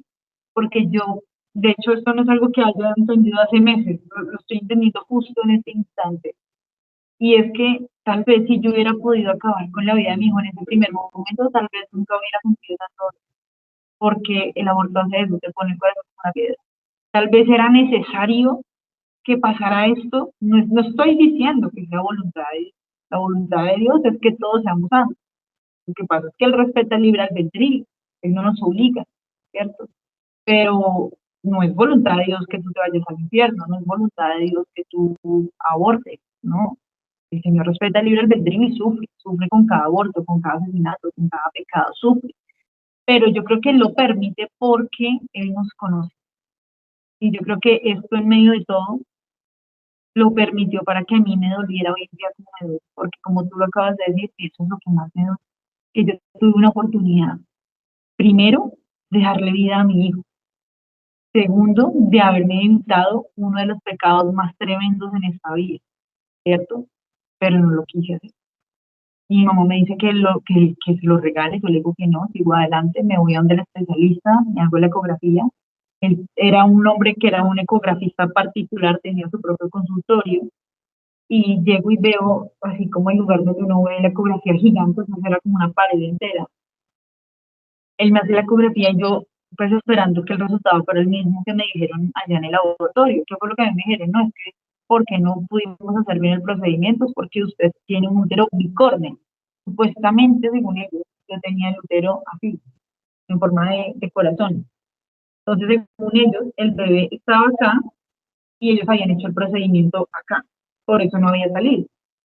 Pero resulta que cuando yo llego, y cuando yo llego allí a la ecografía de este doctor súper profesional en el tema, yo veo ahí mi útero normal y veo mi saco gestacional perfecto. Él me dice, usted no tiene ningún útero bicornio, usted está bien. Y ahí está perfecto, ahí está bien, es un embarazo normal. Y yo, no pues, cuando yo veo ahí a mi bebé, digo, esto es increíble. Y como que se me enciende una luz de, bueno, ¿qué voy a hacer? Pero llega el doctor, que obviamente trabaja en comunión con ellos, seguramente por cada aborto le darán plata, dinero, y me dice, ahí está bien, pero es mejor que usted vaya allá y le solucionen el problema. Porque primero usted está muy joven, usted ni siquiera ha terminado la carrera, usted es bonita, y creo que le falta una vida por delante. Aparte, usted ya tuvo un procedimiento invasivo, seguramente si lo tiene le sale de forma. Entonces, lo mejor es que siga ya, tratando de hacer lo que venía haciendo. Yo, pues bueno, vamos a hacerlo. Y pues sigo obstinada en el tema, al punto que me programan una nueva cita Llego allá, pero esta vez sí pido anestesia. Voy sola. Bueno, no voy sola, voy con una amiga que ya actualmente hoy no me hablo con ella, porque sé que no va a entender, porque uno no entiende estas cosas y no es con Dios, ¿cierto? Pero pues obviamente ya indirectamente, inconscientemente, sí fue partícipe de este aborto, porque ella me acompañó por ser buena amiga. Me dijo, no, yo no te voy a dejar ir sola, eso es rápido, te acompaño y ya. Yo listo, y fui con ella, y pido anestesia. Y pasa un acto, mi querida María, un poco descarado. Y ahí yo siempre hago como la mención del tema de la misericordia. O sea, la misericordia que es amor al miserable. Todos somos miserables y todos estamos ahí para recibir la misericordia de Dios. No aplica en que, ay, no sé, Dios me da su misericordia, pero igual yo sigo pecando. Eso no es misericordia, eso es misericordia. O sea, uno no puede decirle al Señor, ay, Señor, yo sé que está mal robar. Tú me vas a perdonar, igual voy a robar. Tú me vas a perdonar. No, Dios no funciona así. Dios no es un Dios alcahuete. Él es infinitamente misericordioso, pero también es infinitamente justo. Y eso se nos olvida. Y la justicia y la misericordia no se pueden dividir, así como no se puede separar la razón de la fe, si somos cristianos católicos. Y pasa que ahí radica en mí esa falsa misericordia. Yo llego al laboratorio, yo pido anestesia, y en medio de mi dolor, mi ignorancia y demás, yo le digo a Dios, perdóname, yo sé que esto no está bien, pero igual lo voy a hacer, perdóname. Y me doy la bendición, me duermen y me practican el aborto. Cuando despierto, ya estoy como en la parte de reposo y me dicen a mí, María, ya, tranquila, ¿sabes? Todo salió bien, ya no está, ya mi hijo no está. Entonces, yo, vale, gracias, me voy, llego a la casa, mi mamá me dice, ¿qué pasó? Y yo, ya no está. Mi mamá se pone a llorar, mi mamá entra, no entra en depresión, pero sí tuvo unos días muy difíciles. Yo obviamente con hemorragias, queda como si tuvieras una regla fuerte, eh, me dio hasta, no sé si me intentó dar una infección, pero creo que tuve que tomar antibióticos, fue demasiado fuerte, fue demasiado duro. Emocionalmente tú llegas con un vacío, con un dolor físico, porque sabes también que hace el aborto, que te pone el corazón tan duro, María, tan duro que tú ni sientes, o sea, como no hay conciencia de lo que tú acabas de hacer, plena, o sea, o sea, tú no te sientes arrepentido, porque tú crees que hiciste lo correcto. Bueno, acabo con la vida de mi hijo, y obviamente, como tú dijiste ahorita, esto es una de las cosas que a mí más me duele precisamente, pues, porque tuve la oportunidad de no haber entorpecido la voluntad de Dios, de haber dado vida para que ellos cada vez más se cumpliera el propósito de Dios, y no lo hice. ¿Por qué? Por miedo, por egoísmo, por presión social, por soledad, por falta de apoyo, por muchas, básicamente por muchas razones, las que generalmente afectan a una mujer a la hora de tomar este tipo de decisiones. Entonces, bueno, ese fue el punto más fuerte, María, porque de ahí mi vida empieza ya, si ya había hecho todo lo que acabo de contarles, todo lo que ustedes acaban de escuchar, que prácticamente dice, bueno, ¿y qué más le faltaba hacer a esta mujer? Que es que ya había hecho todo, pero alcohol, casi hago parte de una secta satánica de mujeres, porque casi me meto en una secta satánica de mujeres, adivinación, bisexualismo, indirectamente cómplice de un sacrilegio, de un abuso, tantas cosas, pues que era lo que faltaba el aborto, que es como el éxito más grande de Satanás, desde siempre y hasta hoy, el aborto, que es un sacrificio para él. Cada aborto es un sacrificio que se da a Satanás, además. Entonces pasa que cuando yo hago esto, mi papá no se entera, la única que sabe es mi mamá, un amigo, y yo empiezo a decaer, de picada para el abismo, porque empiezan a aumentar en mí los deseos suicidas, ataques de pánico, depresión, insomnio. Cada vez que yo me metía a la ducha a darme un baño, escuchaba llorar a un bebé. A veces me pasa, a veces O me sea, pasa. ese es el trauma post-aborto. Tal cual, tal cual, María, porque uno no puede ignorar eso. O sea, yo hasta el día de hoy no sé si médicamente, si científicamente está comprobado ese síndrome, no sé, porque hasta donde yo supe hay médicos que dicen que eso no existe, pero creo que hay muchos testimonios de que eso sí existe. O sea, acabar con la vida de tu hijo no va a hacer que tu salud mental siga como si nada hubiese pasado. Tiene una consecuencia, tiene una consecuencia. Sí. Y físicamente me Y de pasaba eso a no mí. te hablan, de eso no te hablan las feministas, pues. Ah, no, no, no, es normal, pues, precisamente porque ellas creen que están haciendo lo correcto y que te empodera, cuando lo que realmente empodera a una mujer y lo que realmente saca la mejor versión de la mujer es la maternidad, porque yo creo que el ser mamá, tú que eres mamá y me enteras, yo, ay, qué belleza que sea mamá, eh, es, o sea, tú sabes que esto es un sacrificio diario, pero un sacrificio y una entrega que vienen del amor y que lo llenan a uno de total alegría. Porque así cueste muchas cosas en la maternidad, porque no es perfecta, es hermoso. Porque el amor más parecido al amor de Dios es el amor de una buena madre. Y por eso la maternidad es lo más bello y es lo que realmente empodera a una mujer. Es lo que en medio de tantos retos uno dice, wow, yo era capaz de hacer esto. Uy, o sea, uno se supera siendo mamá. Increíble, o sea, es hermoso. Pero obviamente esto no lo habla, ¿no? Y pasa obviamente, María, que yo caigo en ataques de pánico, ansiedad, depresión. Yo no podía transportarme en un bus porque yo sentía que me iban a matar, sentía que era como un delirio de persecución. Yo sentía que me iban a hacer daño, yo me vomitaba, yo entraba a un salón de clase de la universidad y yo me vomitaba. Y caigo en muchas cosas pues también ya muy densas porque quiero quitarme la vida, pero no soy capaz, porque algo en mí me decía, si tú lo haces esta vez, sí te va. Y yo sentía eso, como que ese dicho particular de la tercera vez es la vencida, decimos en Colombia, ella también, pero que si lo hago esta vez, yo me voy a morir. Yo tenía como esa convicción, que yo lo sabía, porque no sé, puede que no me hubiera muerto, pero tenía eso que no me había pasado. Cuando yo intenté suicidarme, nunca tuve como ese pensamiento, ¿no? O sea, a la par y paralelo a todo esto, María, mi mamá ya había empezado a rezar mucho por mí, mucho tiempo, y había pedido a muchas personas que rezaran por mí, porque pues ya después de haber abortado 10, mi mamá me empezó a ver peor que antes. Yo me volví también más amargada, más malacarosa, no era feliz. Y yo ya llegó en un punto en un día que yo no duermo, duro 3 días sin dormir y ando como un zombie. Era un diciembre y recuerdo que yo me estrellaba con las paredes, yo no había dormido nada, o sea, eran 3 días enteros sin dormir. Y mi mamá dijo, no, yo la voy a llevar a usted a una clínica, ¿usted qué le está pasando?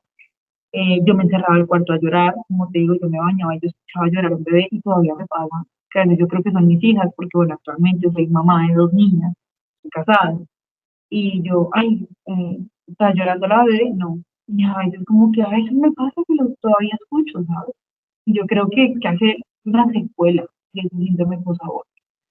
Y que voy sanando y va, duele, pero ya es más piloteable la cuestión, pero eso está ahí, eso no es tan fácil de borrar. Y caigo tan bajo que no duermo, mi mamá me lleva a un médico, el médico me envía a un psiquiatra y dicen, no, esta mujer hay que dormirla y hospitalizarla. Entonces me dopan con medicamentos psiquiátricos y me hacen dormir a las malas, porque yo no podía dormir. Cuando me despierto de todo un día de estar así en la clínica, siento como si no hubiera dormido nada. Y el doctor le dice a mi mamá no estaba de acuerdo con el psiquiatra. Mi mamá siempre era Dios, Dios, Dios. Obviamente debe haber un equilibrio. Dios también deja a los médicos por algo. No estoy diciendo que no siempre existan temas psiquiátricos que tengan que ser evaluados con medicina, supongo que lo existen, pero pues eso no, o sea, siempre yo creo que en una balanza siempre es porque una cosa lleva a la otra. Yo creo que espiritualmente hay algo va a pasar otra cosa. ¿Sí? El tema psiquiátrico también es un tema espiritual muy teso de por medio, ¿no? Son muchas cosas. Y mi papá no, sí, que es que el psiquiatra dijo que me quería hacer regresión y no sé qué cosas, y mi mamá no. Mi mamá dijo, no, porque él era ahí, ¿por qué estos tatuajes? Y por qué no sé qué, y ven a la cita tú y yo, y nos cerramos, y te hago regresión, y no sé qué. Mi mamá no, yo no voy a dejar que le hagan eso a mí. Yo voy a rezar por ella, y yo sé que Dios va a hacer un milagro en ella, pero yo eso de regresión, o sea, no la dejo. Y pues yo tampoco quería, y yo no creía en eso. Yo, ay, no, sí, ¿para qué? Eh, pero sí me dan medicina. medicina que me dicen, no, si tú puedes administrártela, todo bien. Pues como yo me quería matar, aunque no quise volver a intentarlo, me estaba matando a pocos, porque yo cogí esa medicina, la mezclé con cocaína y me la inyecté por las venas muchas veces. Sumado a eso, yo no comía bien, entonces yo iba a la universidad y no entraba a clases, sino compraba cocaína, fumaba marihuana y tomaba Red Bull, Coca-Cola y expresos, tintos supercargados y no comía nada. O sea, ese era mi día a día estudiado.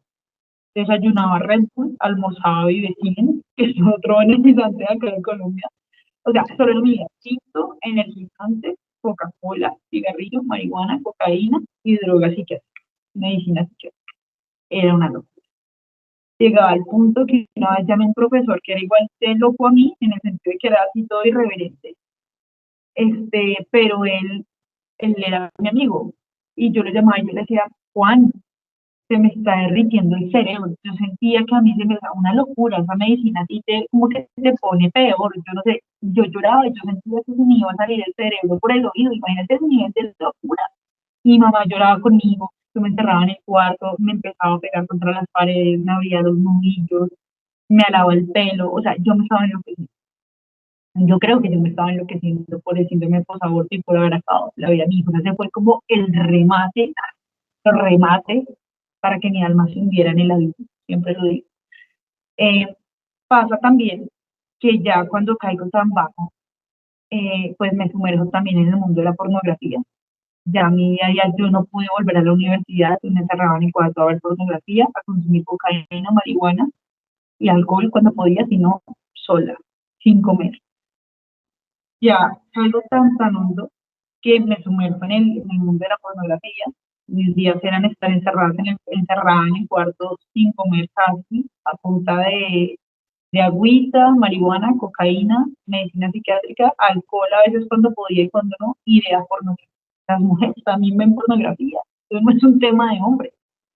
Esto es terrible, la impureza te ataca, no importa el sexo, si eres hombre o mujer, o sea, la impureza es terrible, la pornografía es terrible. Y yo me ponía a ver cosas hasta que ya yo estaba tan mal, que no había vuelto a la universidad ni nada, tan mal que yo lloraba y me sentía tan triste, que mi mamá me vio tan mal, María, que ella me cuenta que ella se arrodilló ante un cuadro de la Virgen y le dijo, Virgen Santísima, yo ya no puedo más. Ya hice lo que estuvo en mis manos, pero tú que eres madre, tú entiendes mi dolor. Y tú viste a tu hijo en la cruz y lo viste morir. Yo estoy viendo morir a mi hija. Te la entrego, porque yo no puedo más. Mi mamá, pues eso me lo cuenta después, ¿no? Pero mi mamá hace eso y, consiguiente, me consagra la Inmaculada Corazón de María. Pues, si bien la consagración debe ser un acto voluntario, sabemos que por el grado de consanguinidad, nuestros padres y nosotros padres tenemos una potestad espiritual fuerte sobre nosotros. Por eso hace parte de los deberes de Estado en la crianza cristiana. Y por eso es que el día del juicio, Dios no nos va a preguntar a ti y a mí cuántos videos hiciste para Instagram, cuántos videos hiciste para YouTube. Claro, el Señor va a tener en cuenta a cuántas almas llegamos y va a tener en cuenta la evangelización seguramente. Pero nos va a rendir, nos va a pedir cuentas de qué tal mamá fuiste, qué tan buena esposa fuiste, me diste hijos para mí y para el cielo. O sea, Él nos va a pedir cuentas realmente de nuestros deberes de Estado, porque bien dice Santo Tomás de Aquino, el que quiera ser santo cumpla bien sus deberes de Estado. Es increíble. Entonces, esa potestad esa urgencia que tenemos nosotros como padres también de crear bien a nuestros hijos es algo que no debe pasar por alto. Y por ser padres, ese grado de consanguinidad es muy poderoso, esa unión. Y mi mamá me consagró, siendo ella mi mamá, me consagró a Jesús por María.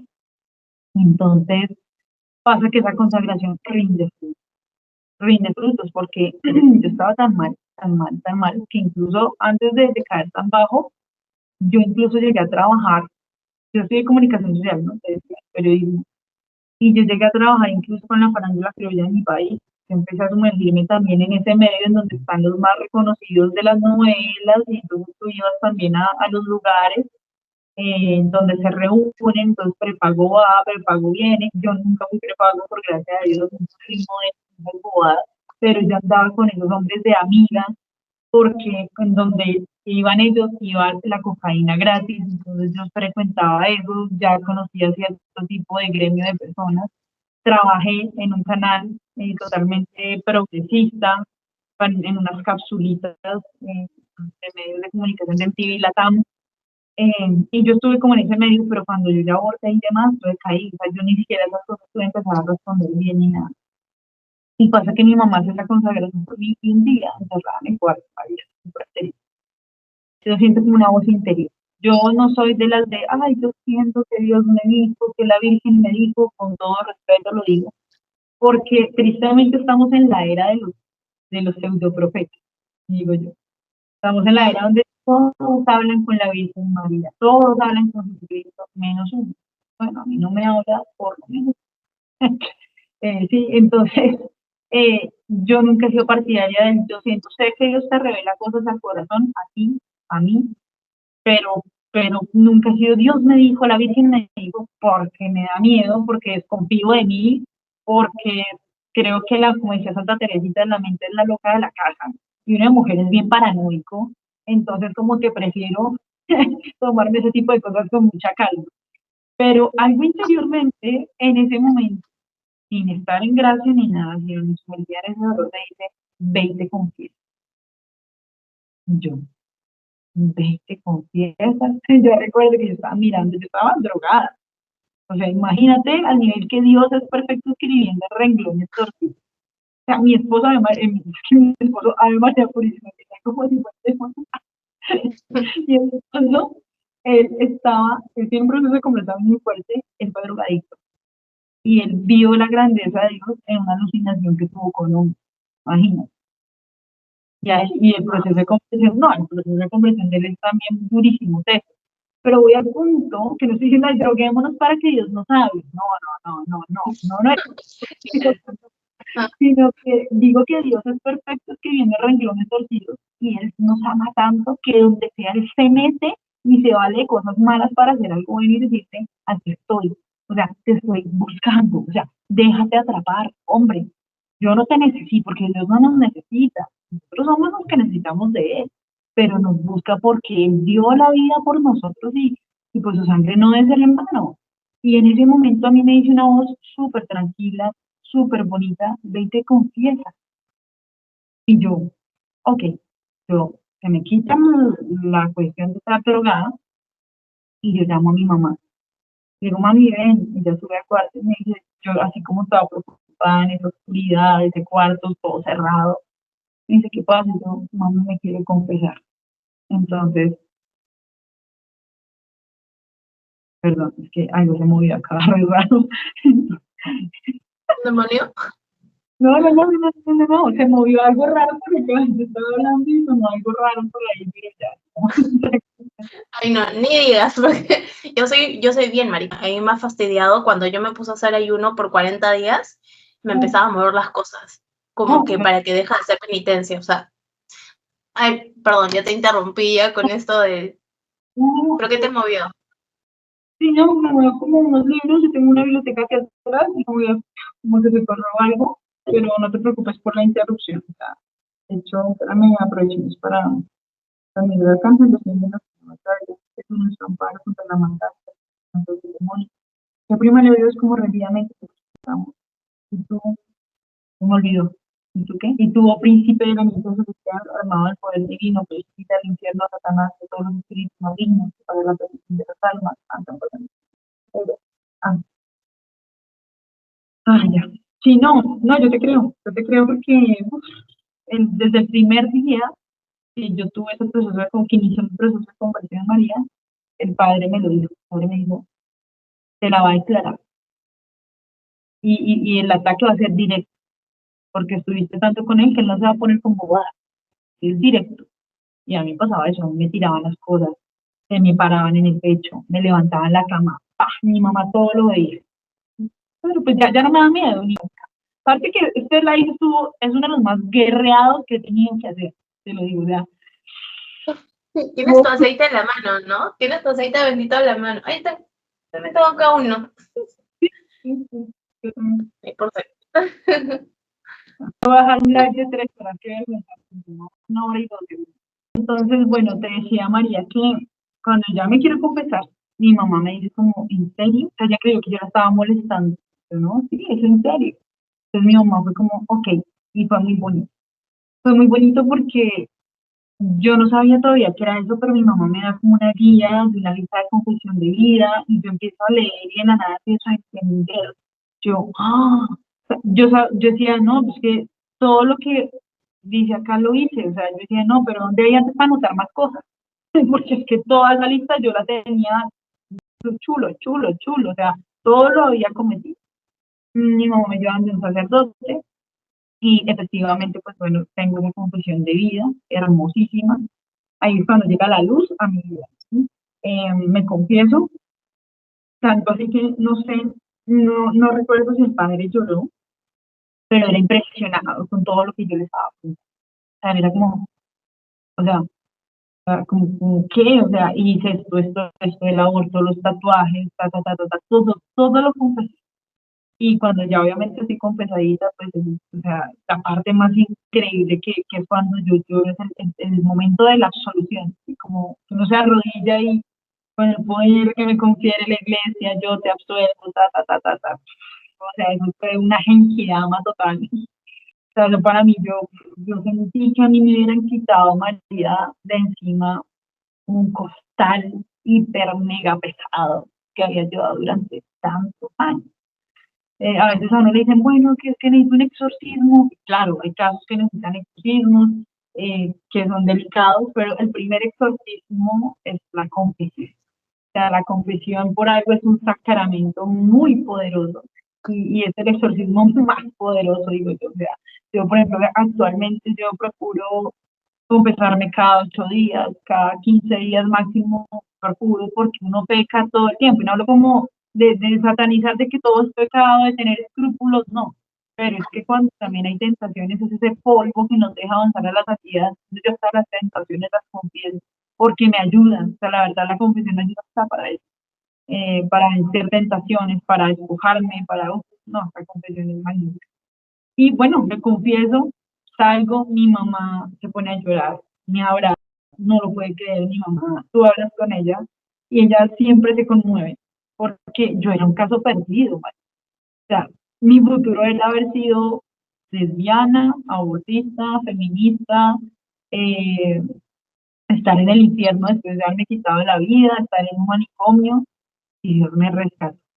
Dios me rescató, por gracia de Dios nunca me aparté de la iglesia católica, porque precisamente cuando yo ya tuve mi encuentro con Dios, mi mamá ya llevaba años teniéndolo, si no es por ella y la intercesión de Nuestra Señora, yo no estaría acá.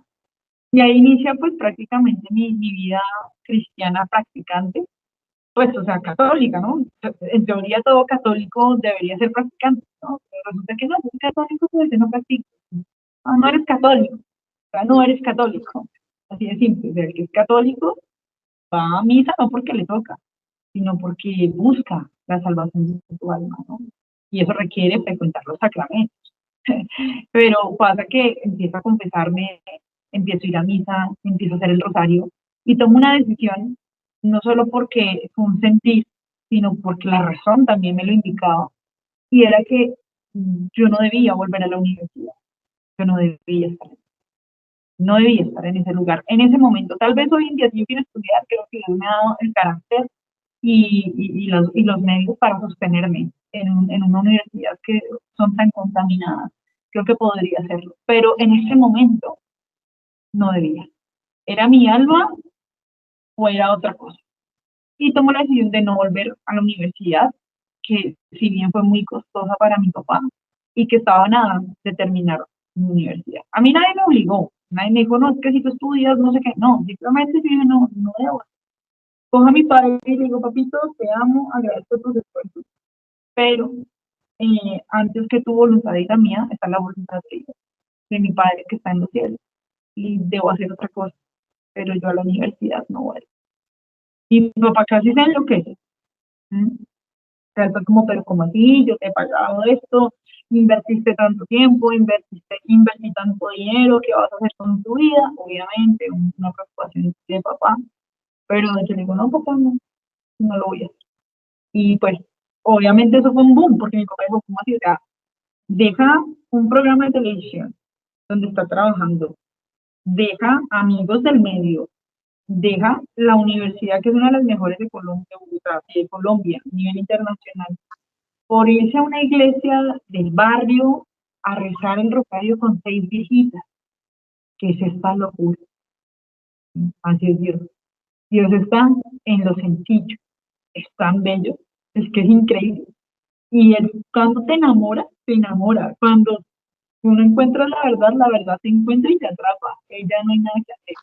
Que Dios no es un Dios mediocre, no es como nosotros, que dejamos las cosas a medio. Él, una obra que empieza, la termina. Y es hermoso, porque ahí inicia mi historia de amor con el amor. Y entonces también genera en mí, ya empieza a haber en mí ese dolor, María, de haber pecado. Empiezo a entender todo lo que hice, empiezo a llorar el aborto, empiezo a decir, Dios mío, ¿por qué lo hice? Me diste la oportunidad, ¿por qué lo hice, Dios mío? Y empiezo a llorar y a llorar y a llorar mis pecados y a recordar todas las cochinadas que había hecho con hombres, con mujeres, a recordar los tatuajes, a recordar todo, todo, María. Y me confesaba y no dejaba de doler, y aún muchos pecados no dejan de doler. Pero es un camino. Y esto es de testimonio, es muy bonito porque si bien da luz, esto no es como antes era y ahora soy santa. No, eso no es así, porque claramente hay un hombre viejo y hay un hombre nuevo, ¿sí?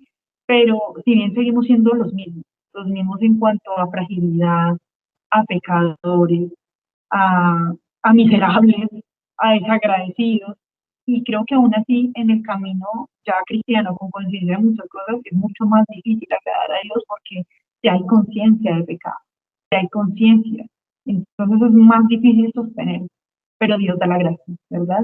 Entonces ahí inicia mi camino con el Señor, no vuelvo a la universidad, empiezo a discernir como mi vocación.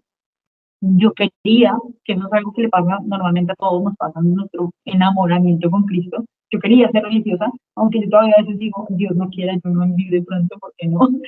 Pero yo a veces digo, Dios mío, o sea, si yo pudiera ser religiosa, yo no estaría con ningún otro hombre, María. Yo quisiera ser una religiosa de claustro, siempre lo quise. O sea, yo conocí al Señor y yo no me veo una religiosa misionera, no, encerrada en una celda, a mí no me hablen que quiero estar con Dios. Yo quería eso, pero un padre en ese momento que fue mi director espiritual me decía, no es lo que usted quiera, es lo que Dios le vaya mostrando. Calma, que todo, la fe va madurando, el proceso de conversión va madurando, entonces pues uno se va reconstruyendo también.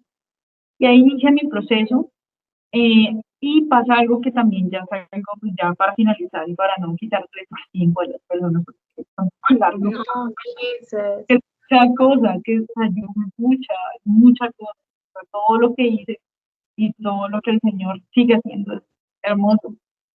Y pasa que, bueno, inicio ese proceso de rezar, de empezar a practicar el piano, entonces empecé a hacer canciones para Dios también, encerrada en mi cuarto, sola, rezaba, con esa sed también de verdad de la iglesia, de venga, porque ese padre me dijo que lo que es love, empiezo a entender que todo eso era un acto de antinatura, y lo que Dios manda no lo cambia nadie, por más sacerdote, por más papa, por más lo que sea, lo que es el evangelio de Dios es, y ya, y que igual hay que en medio de tanta crisis nos toca resistir desde adentro, que desde afuera no aguanta, no se puede ser santo fuera de la iglesia católica.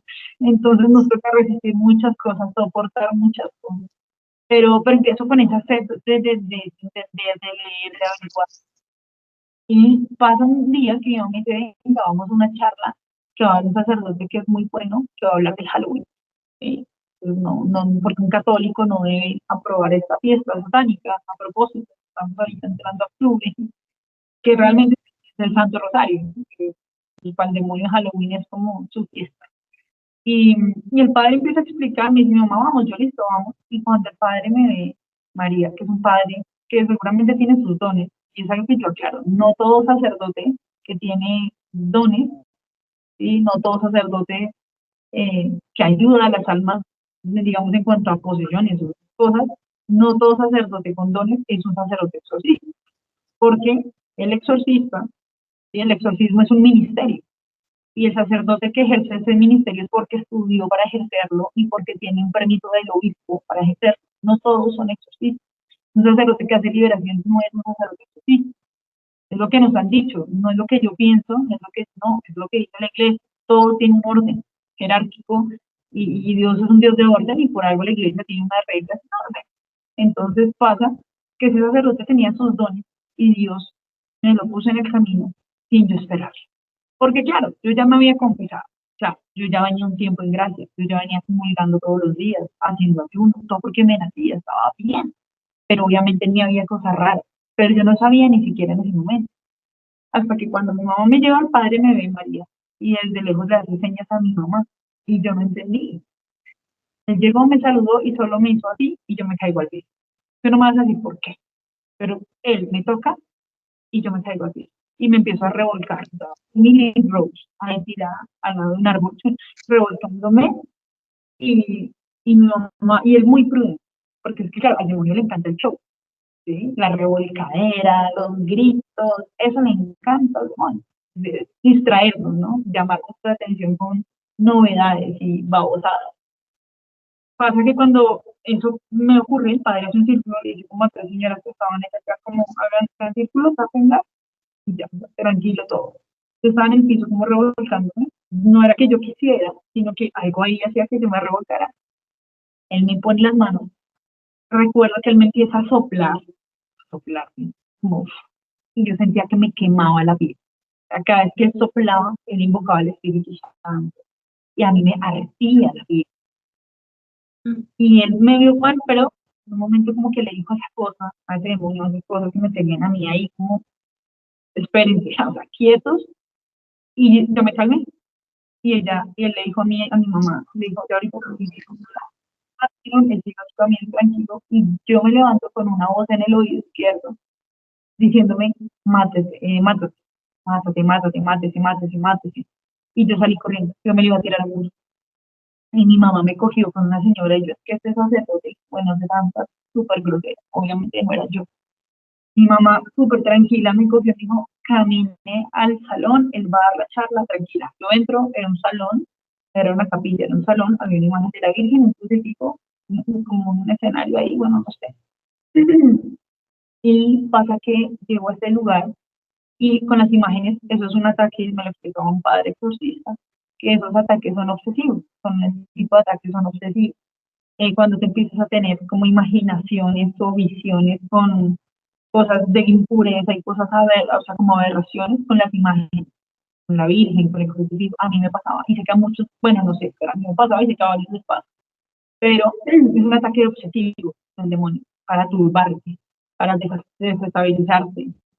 Entonces yo entro a este lugar y empiezo a ver esas cosas, yo no me podía arrodillar, porque estaban rezando, yo no podía arrodillarme, y el padre desde lejos me ve, y yo me paro, y no, ya le digo, ¿usted qué me hizo? Pero enfadada, ¿usted qué me hizo? O sea, yo estaba bien, ¿usted qué me hizo? Y él me dice, vaya y se sienta, o sea, con una autoridad, y esa cosa como que le obedeció a esa autoridad, y yo voy y me siento, pero yo estaba mal, yo no podía arrodillar. Y el padre me mira desde lejos y le dice a la gente como, por favor, pueden empezar a rezar el rosario. Y la gente empezó a rezar el rosario y al tercer misterio de rezar el rosario caigo de rodillas y empiezo a sentirme más tranquila y empiezo a llorar y como que se me afloja el alma, se me afloja el cuerpo. O sea, fue increíble el rezo del rosario, el arma más poderosa, ¿no? Que tanto detesta el mal. Y ya al final hace su charla, termina, y cuando ya el final termina todo, dice hagan una fila que los voy a ungir con aceite exorcizado. Y yo no, o sea, yo la fila no la hago, o sea, yo no me quiero caer, qué vergüenza. O sea, yo no quiero, había mucha gente. Entonces mi mamá, que tranquila, mamita, que no me va a pasar nada. Y yo, no, bueno, hice la fila y cuando ya la hago, yo miro al padre y él me mira y él me pone la mano y vuelvo y me caigo. Pero entonces, este momento de caerme no fue como de volverme a rebotar, sino que pasó algo muy extraño. Yo caí tranquila al piso sea, yo soy como muy ignorante en el tema de lo que muchos hablan del descanso espiritual, creo que es carismático y esas cosas, no sé, pero sé que Dios, yo lo repito, así sea una lora, es perfecto escribiendo en renglones, ¿sí? Y yo, por gracia de Dios, que he venido conociendo más cositas de a poquito, desde mi simple papel de peligrés que soy, en cuanto a la tradición y demás de la Iglesia Católica, yo no soy nadie a negar las obras de Dios. Sería una canalla ocultar el proceso y la pedagogía que Dios ha manejado conmigo para llegar a él, ¿cierto? Y a mí me pasó eso, yo caigo en un descanso, no sé qué sea eso, pero yo caigo en un descanso y quedo en paz, totalmente en paz. Y de la nada, con mis ojos cerraditos, de un hombre con una bata blanca, como con una túnica blanca, no le vi la cara, pero le vi sus pies, y le vi unas sandalias café. Y me llama por mi nombre, si no estoy mal, y me dice Angélica María, ¿no? Mi nombre. Ya fue suficiente. De ahora en adelante trabajaremos juntos. Y hasta el día de hoy, que puedo desde mi nada tal vez pensar que fue no sé, haber visto al Señor de cierta forma, pues hasta el día de hoy trabajo con Él, por Él y para Él, desde mi estado de casada, de mamá, hasta en las simples redes sociales, porque no veo otro camino que no sea con Él. En medio del dolor, en medio de mis caídas, en medio de la humillación y de muchas cosas que el Señor sabe que yo incluso actualmente, por muchas cosas, Él me sostiene y me muestra su generosidad y me dice, lo que yo empiezo, lo termino y no te voy a dejar, así que tú a mí no me dejes. Y lucho por no dejar, porque es difícil, ser cristiano no es fácil, pero hoy en día, en estos tiempos modernos, en donde necesitamos un faro de luz, la lucha es esa, ¿no? Ser católico no por tradición, sino por convicción, ¿verdad? Y ese momento en donde ese hombre, con sus pies preciosos, porque eran unos pies que yo no he visto nunca, impecables, limpios, divinos, los pies para mí son como la parte del cuerpo más horrible. Yo tengo como una aberración por los pies, digo, todos los pies son horribles. Y yo vi los pies de este hombre y esas sandalias tan puras, tan impecables, y decía como, ¿quién es él? Y me dice, Angélica María, ya fue suficiente, de ahora en adelante trabajaremos. Y cuando yo me levanto, hay un señor que me tiene alzado y me mira, como que se te cayó ahí. Y yo, ay, no, usted no sé qué yo vi. Y yo empiezo a llorar y él me abraza y me dice, tranquila, lloro, lloro. Y yo, Dios mío, ¿qué es esto? Ese momento, pese a que yo ya había conocido la gracia por el sacramento y venía haciendo a misa y haciendo el rosario, ese momento fue crucial, porque fue como si me hubieran quitado por completo las vendas, las camas de los ojos, y decir, es que yo ya no quiero nada fuera de Dios, o sea, yo quiero meterme de cabeza a conocer la iglesia, y el que me conoce y ha visto mis publicaciones en Instagram, pues pucha, es que yo no veo otro camino y mi boca no puede hablar de otra cosa que de la vida de Dios, de las obras que ha hecho conmigo, del milagro que hizo conmigo, de lo importante que es la oración de intercesión de una mamá, ¿cierto? Y es increíble porque ese día incluso fue el otro día que yo llamé a los de este canal progresista y les digo, mira, estas capsulitas yo ya no las voy a hacer más, chao. Y él, o sea, pero no, yo te pago, no, no me interesa, chao. Pum, colgué, tenía redes sociales mundanas con toda esta gente que no es mala y rezo por ella, pero que no me interesaba en lo absoluto tener una comunión con ellas, la femenino. En esa época tenía un mejor amigo que para mí era mi ídolo, pum, para afuera, chao. Y hay procesos de conversión diferentes, de gente que le cuesta y que dura más años en dejar cosas. Dios así lo permitió. Tal vez mi carácter, mi temperamento me ayudó mucho a tener esa radicalidad. No me considero radical. Creo que realmente no hay católicos radicales porque es que siempre vamos a pecar. Siempre vamos a ser débiles y tibios en muchas cosas. Puede que ante la fe en muchos conceptos claros y básicos, ¿no? Pero en nuestra vida, yo creo que con el diario de vivir en la cotidianidad, podemos llegar a ser tibios. Entonces no me considero radical, pero sí sé que en su momento con el pecado, o con personas, o con caminos que tal vez me iban a desviar de la cruz, de la salvación, corté. Y ahí fue cuando ya empezó el ataque brutal, ataques hasta físicos del malo, porque este mismo sacerdote cuando ya me ve llorando y me dice todos los días, por una semana creo, o por un mes, no recuerdo cuándo fue, y usted va a aprender una bendita, va a tomar sacramentales así, ya está, va a hacer una Ave María. Y tranquila, porque él va a venir a meditar, bueno, directamente, entonces, pero no se vaya a escandalizar porque usted está con Dios. Y Dios la ha arrancado de ahí y él va a venir a reclamarse, pero usted no le pertenece, entonces para adelante, listo. Y así fue, ese mismo día, María, que llegué a la casa, yo veía bichos, como decimos en Colombia, demonios, por todo lado. Me movían las cosas, los veía en el techo, los veía en las paredes, en las figuras, en cualquier cosa los veía y bueno, y ahí inició mi camino y básicamente pues ese fue como ese boom total para yo dejar el mundo por completo y pues ahí inició mi vida ya con toda con Dios, con el tiempo logré trabajar por gracia de Dios en un canal católico, haciendo un programa de testimonio. Incluso dentro de este mismo caminar hay otro testimonio, porque tú lo sabes, hice de vacantista y parte también de varios programillas por ahí como sectarios, entonces como que hasta dentro del testimonio hay más testimonios, que ya hablaremos de eso más adelante porque eso implica otras 2 horas, pero, pero sí, por gracia de Dios el Señor y la Virgen, que yo siempre he sentido a la Virgen como, hija, no te vayas, o sea, como que me tira la manito y venga para acá, y no, o sea, realmente esa promesa se cumple, el que se consagra al Inmaculado Corazón de María no va a perecer. Y así estés en la inmunda, si tienes esa grieta, porque Dios necesita una grieta para renacer. Y si tú abres esa grieta, el Señor hace maravillas. Y en medio de nuestra debilidad y nuestros errores, Él vuelve y nos levanta, y la Virgen vuelve y nos rescata. Y pues al sol de hoy, María, tú sabes, por gracia de Dios, ya estoy como realmente en ese camino recto y seguro, que es dentro de la Iglesia Católica, en comunión con todo lo que implica ser cristiano, independiente de las crisis tan duras que estamos viviendo. Estoy en ese camino. Actualmente, como te digo, soy esposa, soy mamá de 2 niñas, soy ama de casa, y lo que aprendí con el tema de la comunicación social, el periodismo y demás, porque hoy en día hago locución para empresas corporativas, pero sobre todo en temas de evangelización. Yo no me considero esa palabrita cansona que uno oye por ahí, que misionero digital.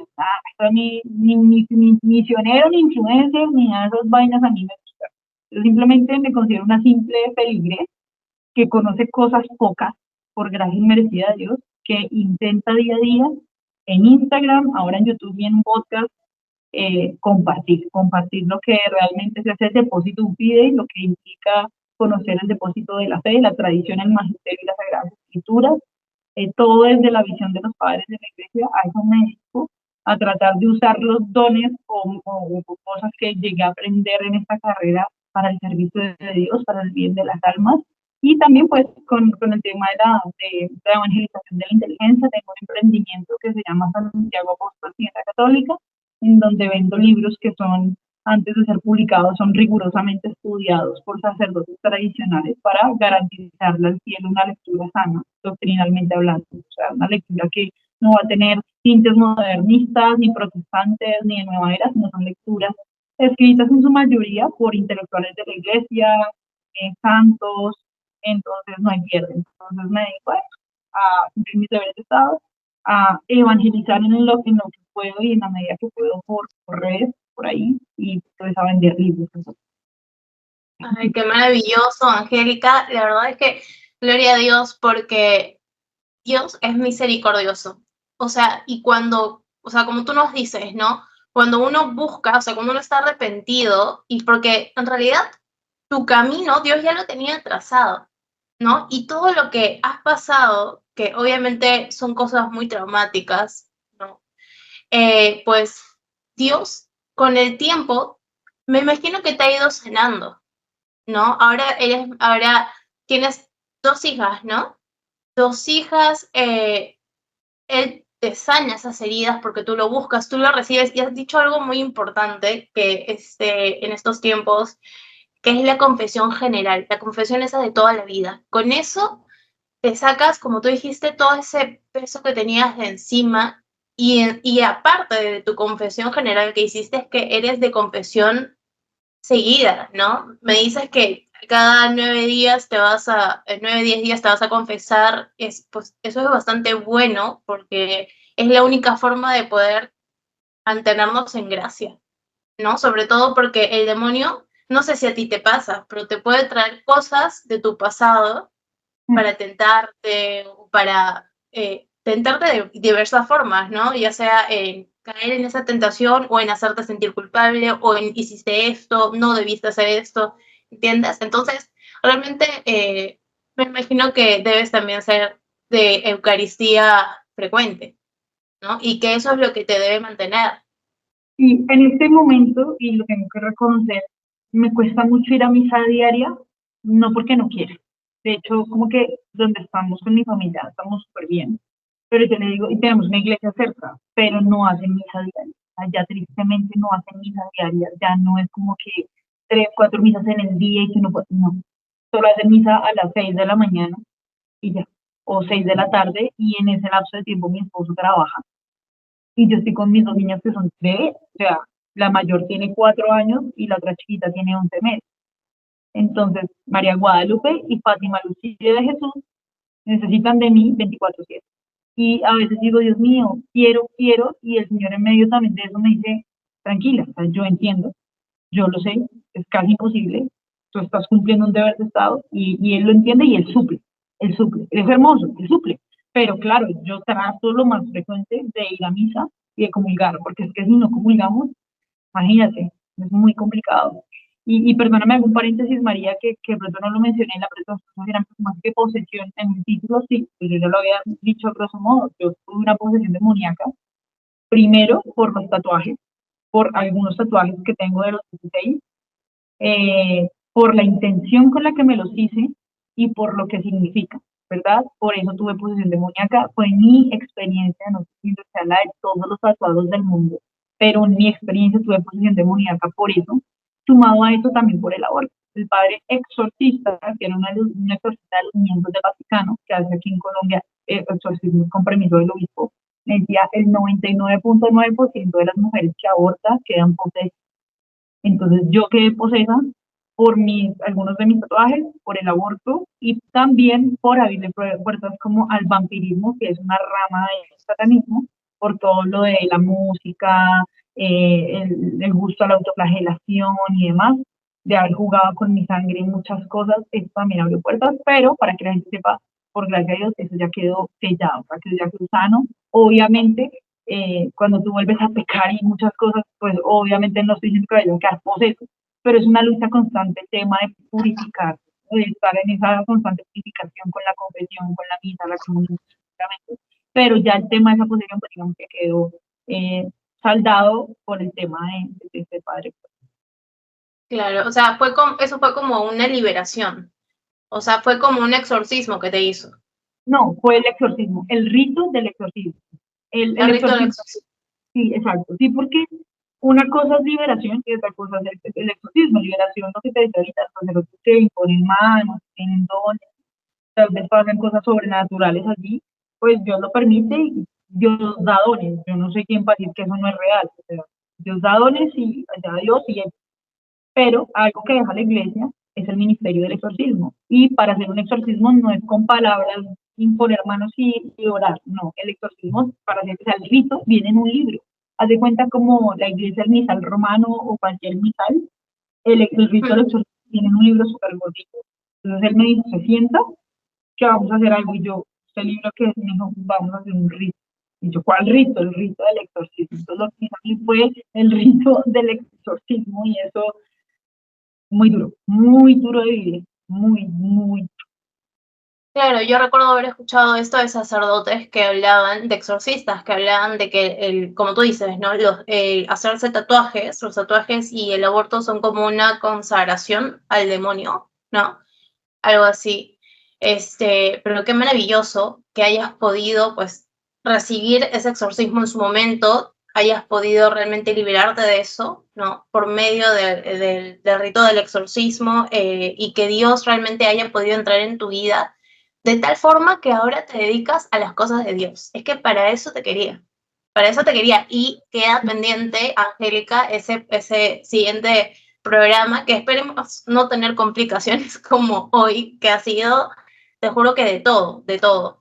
Pero pero ya hablaremos de esto de aquellos grupos que se han formado en estos tiempos, ¿no? En estos tiempos que reina la confusión, el pecado, pues de todo, ¿no? Y la iglesia, la crisis en la iglesia, pues es bastante fuerte también.